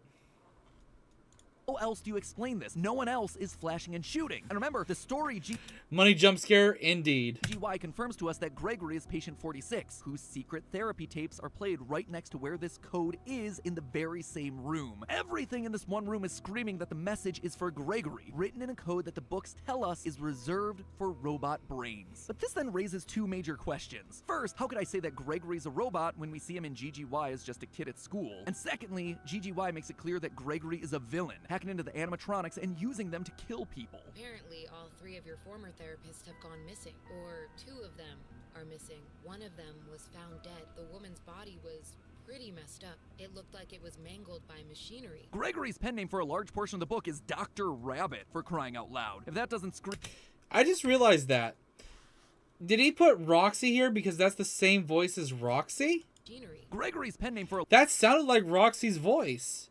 Just not robotic. Large portion of the book is Dr. Rabbit, for crying out loud. If that doesn't scream... I never noticed that. Oh, by the way, I'm also working for Afton. I don't know what does. He even calls himself the wizard's most favorite apprentice. So how can I say that he's working for Henry when it's very clearly being told to us that he's also working for William? Well, first off, we never actually see confirmation that he's a human in the books. In fact, we largely get the opposite. Gregory is actually described in the book as, quote, an unfamiliar kid who looked a little lost at the start of the school year. So there's no past with this kid, no growing old together with a group of friends. He just appeared out of nowhere one day. What's more, whenever his friends do something odd, Gregory reacts in a very robotic way. He cocks his head and he has a weird pause in his behavior. Is that a lot to go off of? No. But also nothing about him explicitly says that he's necessarily human, or that he's just the reluctant follower of Afton. But obviously the bigger question here is how? How can he be both a protector bot and an agent of Afton at the same time? This is also a question that's raised in the books. If GGY is saying that Gregory and Glitchtrap are in control of the animatronics, but then the storyteller is saying that an AI version of Charlie is controlling the animatronics, Split who's actually in control? personality? Both of these stories feel crucial to understanding Security Breach's lore, and yet they seem to contradict each other. So what is going on? Well, for that answer, we actually have to go to the trailer for the new Security Breach DLC, Ruin. In the last few seconds of footage for this new game, we see a glitching techno rabbit, glitching between two colors, green and purple. This effect is known as chromatic aberration, which is when the lens of a camera is unable to focus the different colors of light into the exact same point. Usually you see this sort of thing with red and blue, sometimes red and green. Purple and green is not usually the natural color combination for this sort of effect, which means that it's trying to tell us something. And this isn't the only time we see it. If you go over to securitybreachtv.com, which has been the go-to location for all online teasers for these games, the website has the Steel Wool logo down in the corner, glitched again between purple and green. Not only that, they're reverses of each other. Not just reflections, but actually facing in opposite directions. Well, we know that purple is always going to be the villain color. It's evil. That is a given for this franchise. Very true. But green, that then, is probably the opposite color, the hero color. And while it could represent Elizabeth with her signature green eyes, what I suspect is more likely is that the green is Charlie, the color of the... It also could be green could represent innocent and non, like, wanting to murder intent in their actions. Security puppet's eyes, the color of the wrist. Besides the ones that have done them wrong. But anybody else is okay. Band that she was wearing the night that she died, all green. So within Gregory, and honestly within all of these animatronics, there's a capacity for both good and evil. Glitchtrap is in the code, obviously, he's purple, but there's also a force... I was never one of the people that got mad for MatPat's theory on Gregory being a robot, and people can have their theories and be disagreeing, but don't be childish about it. It's a fucking video game. But at the same time, I agree with a lot of his theories, and I agree with his statements and his evidence. For good, Charlie in there as well as green. And what we're playing through is a battle between these two to ultimately decide who wins. That's why the Tiger Head and the Tales from the Pizzaplex story has two differently colored eyes. It shows two forces at work within the same program. This also explains why throughout the game, the other animatronics are getting corrupted, but why Glamrock Freddy isn't. He's booted in safe mode. The storyteller establishes that all the animatronics are hooked into the computer network that controls the Pizzaplex. By glitching out and then rebooting in safe mode, Glamrock Freddy is separated from that system, as well as any sort of corruption that's happening within it. And just like that, it all became crystal clear. The reason we have two stories telling us about two different sources of control over the animatronics in the Pizzaplex isn't because Scott changed his mind or because Steel Wool didn't get the memo. It's because Ruin is literally going to be a battle for control. The forces of evil, Glitchtrap, versus the forces for good, Charlie. One who wants to kill kids and use their souls to gain eternal life, and another who wants to put it all to rest and protect those who can still be saved. And Gregory is stuck there in the middle, both of them existing in...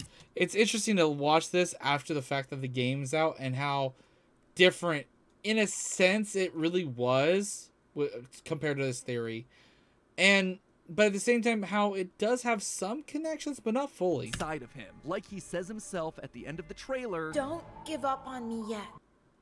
AI. No, obviously AI has been the buzzword of 2023, talking about how powerful it is, fears about it taking our jobs, concerns about the ethics of it. If you read an article online, there's a chance that it's been written by ChatGPT. See some cool artwork that just won a competition? Turns out Dolly made it. Watch a cool YouTube video? Geez, MatPat, you're using a lot of power. You wouldn't last 1 minute playing 2020 mode, which I totally beat on my first try, by the way. There's a chance that those voices were produced by...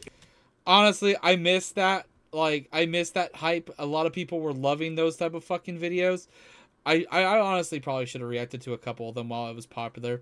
But I remember seeing the clips and stuff like that with the fucking AI president voice gaming videos and stuff. AI. But for all the talk about it, what exactly is AI? Basically, artificial intelligence is a machine... Too late now, though, but... ...its ability to think like a human. You feed the machine a bunch of data, and the computer brain is able to learn from it. It ingests all that information and then makes decisions based on that data moving forward. It actually closely parallels the way that we learn. We also ingest data from our environment and then use that data to make our decisions. And just like with a human, the more data that you're feeding into these things, the more sophisticated and well well-rounded the responses become and the more lifelike it seems. Well, within reason. You see, there's a problem with all of this. You have to be careful about the data that you're feeding it. If you aren't properly filtering the information that's being ingested, making sure that it's factual and unbiased, then bad things are gonna start to happen. If I put in a bunch of misinformation, the responses I get back are just gonna be wrong. And that makes sense, right? The computer doesn't know any better. It only knows what we tell it. But things can actually get a lot worse than that. What if I put in a bunch of hateful opinions or biases? I just realized Well, how that's long this exactly reaction is what you're going to be to get back. You're gonna upload. get a dark reflection of that data. When I upload And we this as saw an that exact individual situation video. play out live in real time over on Twitch last year. Back in December of 2022, one of the big trends was an AI-generated show called Nothing Forever. This show was designed to parody the old comedy series Seinfeld, with its dialogue and assets all being generated by AI in real What the time. fuck? ChatGPT for the scripts, DALL-E, Stable Diffusion, a few I didn't others. hear And I gotta about say, any it of was that. impressive. Not only was this thing a pretty darn accurate replica of the classic series, but it was also just cool to see how all these systems could work together to make something entirely brand new. But then one day, GPT-3 experienced outages, prompting the creators to switch over to a different AI chat system, one that was less filtered, one that was less sophisticated with its ingested data. All of a sudden, the jokes the AI was making in the show became harmful and abusive. Characters started using slurs and making hateful jokes, and the show got suspended from Twitch. Bad data equals bad results. But then, how does this all apply to FNAF? Well, each new Tales of the Pizzaplex book has leaned more and more into AI. In The Mimic, we watch as Edwin, a close parallel to Henry from the games, makes an AI program to help entertain his son while he's away at work. In The Storyteller, we watch as that same AI system gets installed and starts controlling the entirety of the Pizzaplex. In the epilogues, we watch as an AI program takes its ingested data too seriously, ripping the arms and legs off of people, wrongly assuming them to be robots. Bad data again yielding bad results. And the newest story, The Monty Within, makes all of this crystal clear when a boy named Kane gives a presentation about the human brain. He proposes that the left hemisphere of the brain is essentially like a computer, an AI within every person. That AI is then responsible for all the negative self-talk and flaws that human beings have. Quote from the story, "My point is that AI can only use what it's given. When the AI has bad data, it can turn into something that's harmful to itself and to the systems around it." The actual theory that this guy's spouting is a little bit out there in terms of realism, but the fact that he specifically calls it the AI within, it's no coincidence. The new villain of FNAF is Rogue AI, unpoliced and then unleashed, with us humans helplessly trying to pick up the pieces too late and getting ripped to shreds in the process. But obviously all that's just happening in the books. Nothing like this actually exists in the games, otherwise we'd be aware of it, right?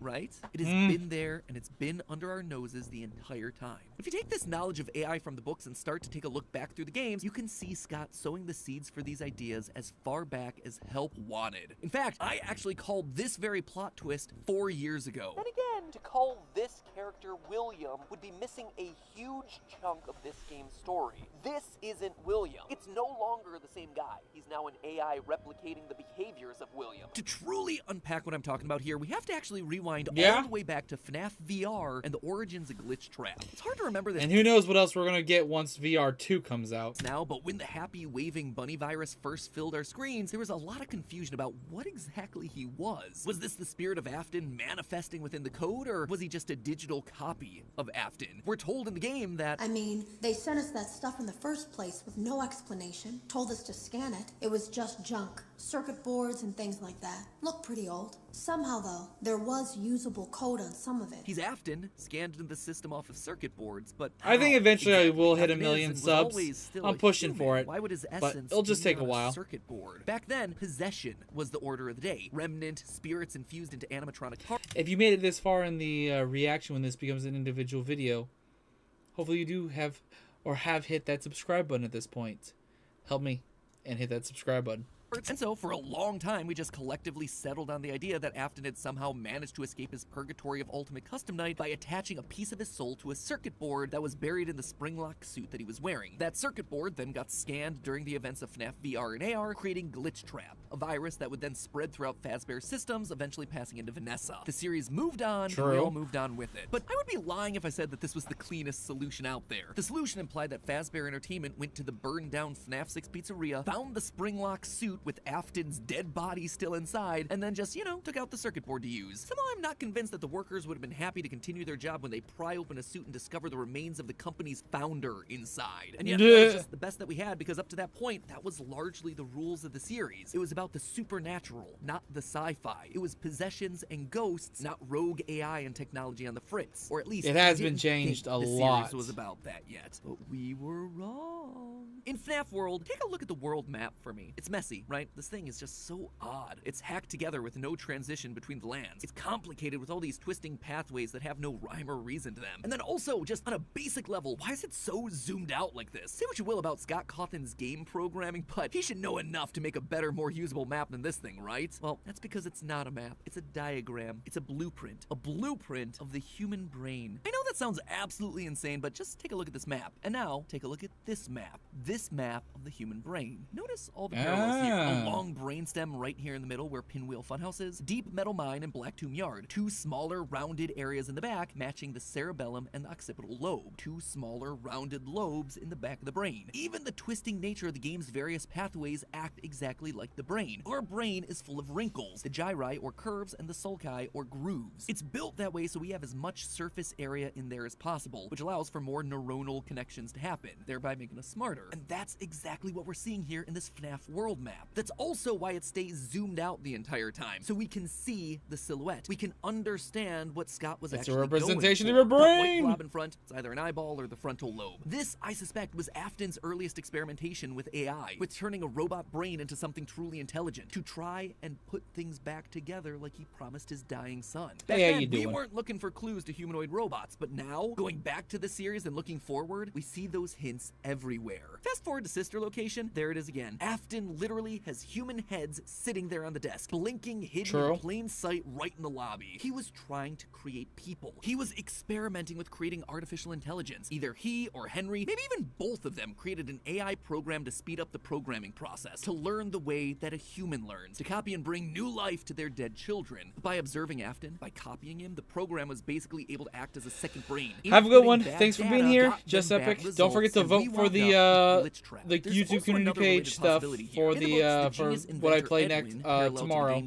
Henry creates the mimic program. Members only can vote for it. Child, giving it a rudimentary body so it can play and learn from the small boy. Eventually, his child dies, and Edwin abandons everything in his grief, including this mimic program. Fazbear Entertainment rolls in to collect what was their property, and I did a reaction. It's up on the channel of the FNAF movie. In true Fazbear fashion, that doesn't really stop them. Instead, I give it like a 6 out of 10. Repurpose them, including the circuit boards, in order to create, quote, new scenarios for VR, AR, and arcade games, which is exactly what we see happening throughout FNAF VR and AR. Old circuit boards of the original games made by a rogue indie developer getting scanned into the system, child murder and all. And from that data, the system spits out Glitch Trap. Bad data, again, yielded bad results. The Mimic basically got itself a crash course in Afton. The AI is watching and learning how it should behave based on his actions, leading to it manifesting as a man in a rabbit suit. Either way, whether the Mimic program was built by Henry or William, an AI trained itself up to be Afton incarnate.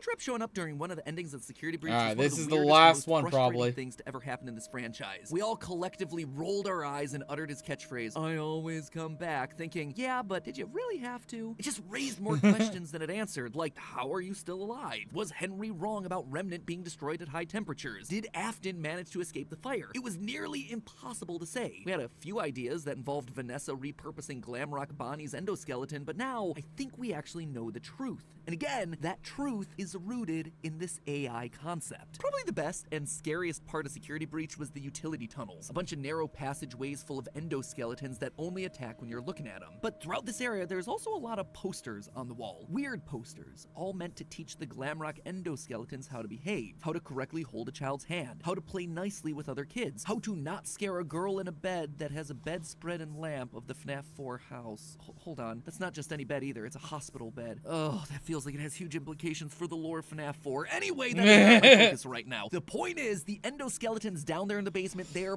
Every bit can lead to more lore. Being trained up. They're being taught. They're being educated one by one. Data is being ingested by their systems. My suspicion is that whoever's doing the training down there, they're trying to find the right mix of data, the right combination of inputs to get the desired output. But what would that desired output be? Afton. You see, these robots have clearly been tampered with. If you keep looking, you see one poster where the robot is being being taught not to knock over the cake. But then the X has been crossed off and replaced with a purple check mark. Yes, we do want that bad behavior. When you see a hurt child, don't help them. But as one last reveal for this section of the game, in the big final room, we see an endoskeleton wearing purple bunny ears and another purple rabbit behind him. Wow. That right there is Vanny, messing around with the new mimic line of Glamrock endoskeletons. It literally reveals her plan to turn one of them remember into that the at new all. Afton. She's finding the inputs that are required to create an army of evil Afton bots. She's looking for the data that produces her bad results. And that ultimately is what Burn Thank you for the Trap nice is, the body compliment, of my dude. Afton, Appreciate the it. mind of a mimic. The epilogues of Hope the you new enjoyed book the rest of the series take place in stream, FNAF 6 and location stick around under for the more Pizzaplex because as I will it's be being doing a built. new bunch shipment more of tomorrow when I animatronics wake arrive, up. But one of these is unlike the others, looking burnt and mangled. Since they can't put this I've burnt been one live up on as of stage right with all now the for other new over animatronics, one of the 12 workers hours. decides to program it to tear the heads and arms off of the Almost junk 13. endoskeletons that are just lying around. This obviously goes horrifically wrong though when the little robo decides Actually, no, to take his 13, yeah, programming around a bit 13 too hours right now. seriously. He starts ripping the heads and arms off of anything that looks humanoid, including construction workers and later a group of teens who sneak their way in the facility. We learn, alongside the teens, that this thing is also running a version of the Mimic program, and that it likes to wear costumes. It's also physically able to contort itself into And any that got animatronic confirmed in the costume or Ruined shell it DLC. needs to, expanding and contracting to fit any space or shape that it needs, even if that space is a human body. Quote, in a nanosecond, one of the Mimic's spidery legs reached out and peeled open the back of the blue dog costume. The instant the costume was breached, the Mimic wormed its way past the edges of the matted blue fur. Shockingly, the Mimic shoved itself inside the costume with Kelly. Lucia heard a sickening crunch. So, hold on a minute. A Mimic in the ruins of the FNAF 6 pizzeria that likes wearing old costumes, even if there's already a human body inside, that right there, that is Burn Trap. That's why we see what are essentially new Glamrock animatronic parts entwined with the old fleshy parts of Afton. It's not that Vanessa rebuilt the body and just decided that they'd make for good decoration. The Mimic is literally contorting itself to fit in with what remains of Afton inside of his existing suit. So, feed an AI program a bunch of data about a serial killer and boom, you get yourself a serial killer. But feed an AI too much data, or data that conflicts, things start to get messy in a hurry. Enter Tiger Rock. In the books, AI is represented by two main creatures. Okay. One is obviously the Mimic that's roaming around in the basement like we just talked about, but the other is another version of the Mimic program, Tiger Rock, an AI that's in charge of the pizza That's place. right. Tiger that, very specifically, has mismatched blue and green eyes. A Different very literal way of personalities, showcasing different the two conflicts. clashing forces that are operating inside of it. But what exactly are those conflicting forces? The book never makes it clear. In our last theory, I spoke a lot about how Edwin and his son David are stand-ins for characters from the game timeline. One of the creators of Fazbear Entertainment, Henry, and his young daughter Charlie. In the book, the Mimic was built to copy David, and so presumably in the game, if the Mimic's there, it would also be designed to potentially copy Charlie, who was sadly killed by William and goes on to possess the puppet. And wouldn't you know it, just like the David AI taking control of the Pizzaplex in the book, that's why we're seeing puppet imagery weirdly spaced throughout the game, in puppet-colored wires, weirdly placed plushies, painted staff bots. It's an AI that's taken over the operation of the Pizzaplex, infusing itself into the very wires of the building. That's why both the books and the game have conversations written in weird, mysterious, shape-based lettering. It shows us that the Mimic program, Edwin's son, the entity controlling the Pizzaplex, the puppet, Charlie, and Henry are all connected. But while I am absolutely convinced that Charlie exists in the wires of the Pizzaplex, one thing that I haven't been able to answer yet is why all the imagery is evil. We're not seeing plushies of the marionette, we're seeing plushies of the Nightmare puppet all over the Pizzaplex. The scary, evil That is version true. of the character. Why though? This character is not evil. If anything, this character is pure good. Is it because suddenly the puppet's vindictive? It's mad about being killed? Maybe it's angry that it's been summoned again to have to protect another generation of kids. No, I don't think so. In my last theory, I suspected that it had to do with Afton being mixed in with the puppet program. So you have these two competing codes, these two competing forces having to share one space, one body, for lack of a better word. And I think that I was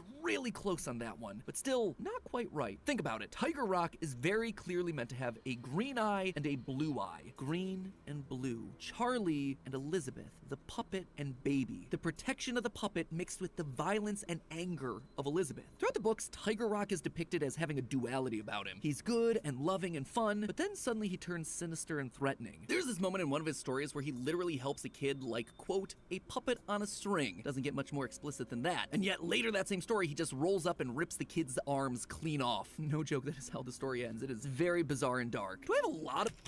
That would... Yeah. That is a very escalated moment. Holy fuck. Evidence to suggest that Elizabeth might be mixed in there? Yeah, I'd say I have like a medium amount. Outside of Baby's iconic blue eyes, we also have ourselves years of book canon establishing that Elizabeth and Charlie are often revealed to share the same body, most explicitly with the Fourth Closet novel. We also have this weird moment in the main Tiger Rock story where he takes the form of a white clock face. This moment comes out of nowhere and is unlike anything else in the story, but where have we seen that sort of thing before? Sister Location and the white baby-faced clock. Let's just call it a theorist hunch. I suspect that is why both the puppet and Baby are deactivated when we see their masks in the Blob. Their actual AI code, their spirits, whatever you want to call them, they're off elsewhere. They're in a separate AI entity, the wires of the building. But speaking of the Blob, the AI theory also... Honestly, I would say that kind of works a little bit with...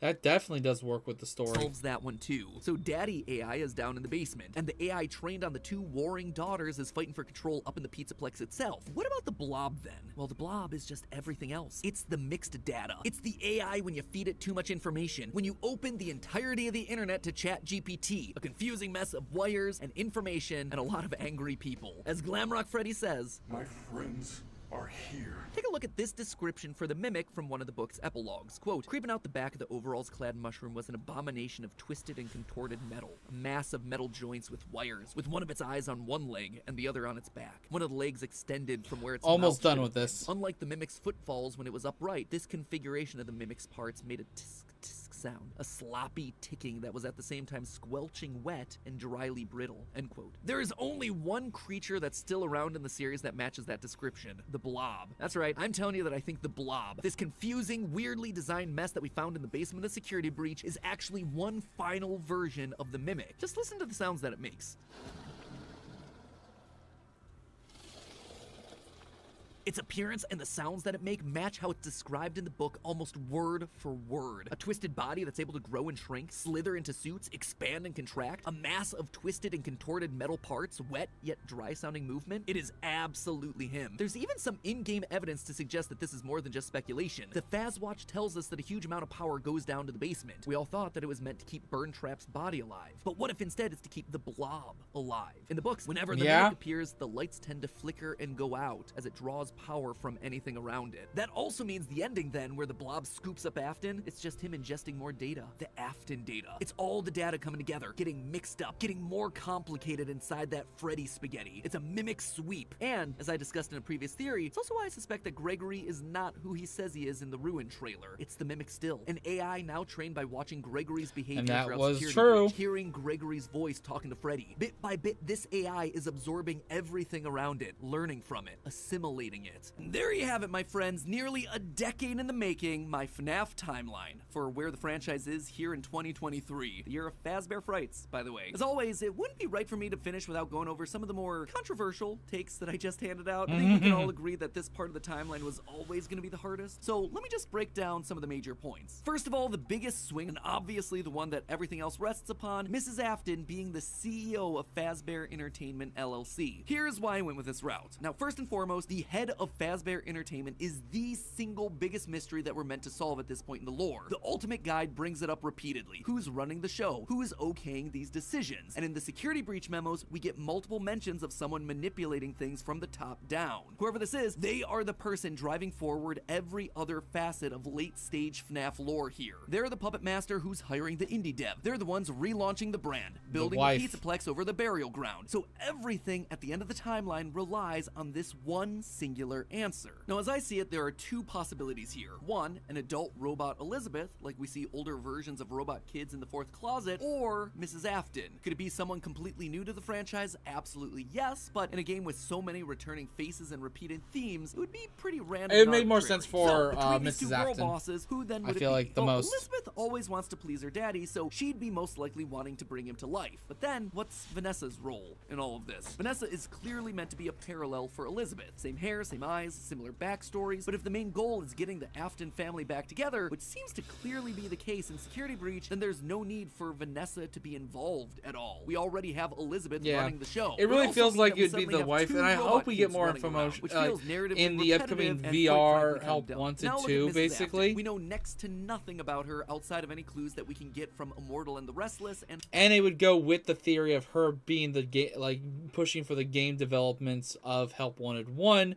We now will hopefully be getting during the Help Wanted 2 stuff, more info that will lead to who, what, and why Mrs. Afton is doing what she's doing, and if it actually truly is her. And Bellora's song. But what her being head of Fazbear does is make every other piece of the lore fit. Suddenly, you can have one of every other type of character. One robot kid in Gregory, one brainwashed human in Elizabeth/Vanessa, one OG corpse in William, and one possessed animatronic in Mike. Narratively, it makes everything else cleaner. Legally, it's also the option that makes the most sense. As I call out in my narrative, she'd likely have some stake in the original company and all of its assets. So as Fazbear folds as a company, I'd suspect a lot of it would return back to her. But there was one clue that really sold me on this particular direction, and that was this right the here, dinner, in the dinner Post-it site room. The big lore central of Security Breach, a dinner table scene with the whole family, including the mother. And not only is she there, she is at the head of that table, the position of highest honor and responsibility. She is the one in charge, with William being relegated off to the side. That one scene shows that we have to include Mom in there somewhere, and the only place it makes sense for her pointed to be towards is at the top. in that. Now there is one big dilemma with my interpretation of all this. The Ultimate Guide really because let's be honest, the head of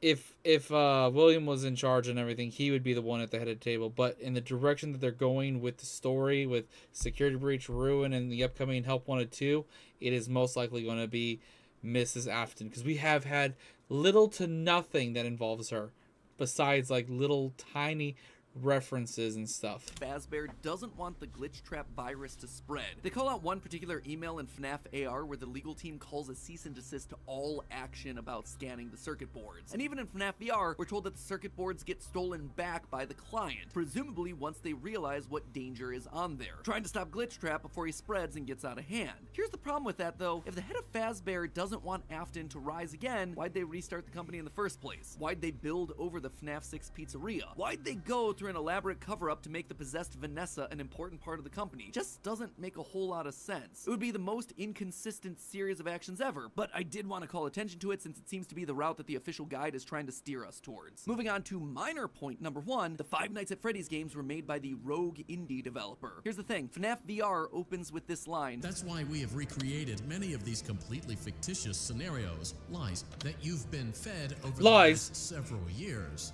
into a hilarious VR game. It's recreating the lies told to you by the indie developer, and since Help Wanted has direct recreations of FNAFs 1 through 3, it means the games must be part of the fabrications that this developer made up. Also, all of this is heavily implied in the story of the same name, Help Wanted and Tales of the Pizzaplex, hence FNAF 1 through 3, canon games within the lore of the series. Big swing number 2, the elephant, or ghost in the room, Charlie infecting the Pizzaplex. John from the channel FNAF has made some great findings about Charlie's influence over the Pizzaplex. The cables that looked like the striped arms of the puppet, the Nightmare-owned plushies that you find hidden across the Pizzaplex in weird places, the staff bots with creepy smiles and "in your dreams" written on the front. All of these things scream puppets. Plus, with the puppet mask not having tears in the blob, seems to imply that Charlie's spirit exists elsewhere. She is still in play, and she has an important role, especially in Gregory's Post-it room. The doors to the Post-it room in the game's code are called Charlie doors, and inside we see a bunch of lit up Nightmare staff bot heads. Suspicious, to say the least. The channel ID Fantasy did a great theory looking at the Post-it notes, concluding that the crying child / Gregory isn't alone in this room, but rather might be communicating with someone.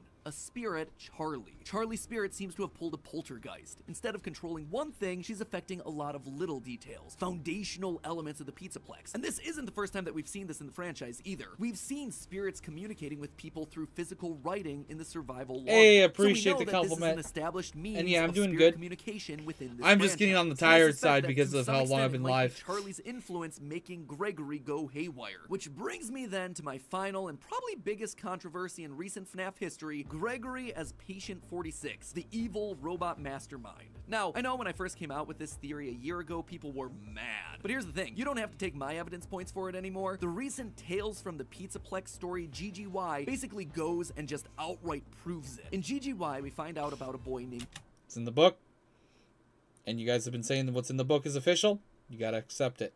Gregory, who's getting all the high scores in the Pizzaplex arcade machines. When therapists start to go missing, it's confirmed that GGY is the one that's working to bump them off. And when animatronics start getting corrupted by a mysterious glitch, GGY's letters are found inside the code. He even chooses the code name Dr. Rabbit, for crying out loud. But obviously, by the time of security breach, Gregory is working against Burn Trap, Vanessa, and the animatronics. Why? How? Well, it's not really clear. I tend to believe that something must have happened to cause him to either lose his memory or be reset in some way. Maybe it was Charlie talking to him in his post-it room. Maybe he hit his head. Maybe it was the connection that he made with Mike on stage in Glamrock Freddy. Not exactly sure, and I don't think we have enough clues to solve any of it yet. But it makes sense from a story perspective why he'd start off evil on Afton's side and then switch to trying to destroy him and not knowing who he is in Security Breach. And with that, my friends, I'm wrapping this thing up. Congratulations, we are on page 40. 22,000 words of FNAF, baby. Practically just wrote myself a Tales of the Pizzaplex short story. Have I answered everything? No. Does everything fit cleanly? No. But does it feel like the best and most cohesive narrative for all these characters that addresses most of the evidence we're given? Yeah. Yes. For me, honestly, it really does. And with that, my friends, we can finally rest. I can leave the demon to its till the next one, after the DLC and after the upcoming VR2 Help Wanted. Demons with one or VR Help Wanted 2. Final reminder that it was all just a theory. A game theory. And that was a long video to watch. Guys, if you made it through this entire thing, I appreciate you. This was a lot to watch. This was over 2 hours of a reaction. I appreciate you all being here. I ain't ending the stream yet. I still have almost 7 hours left on the Memberthon to do.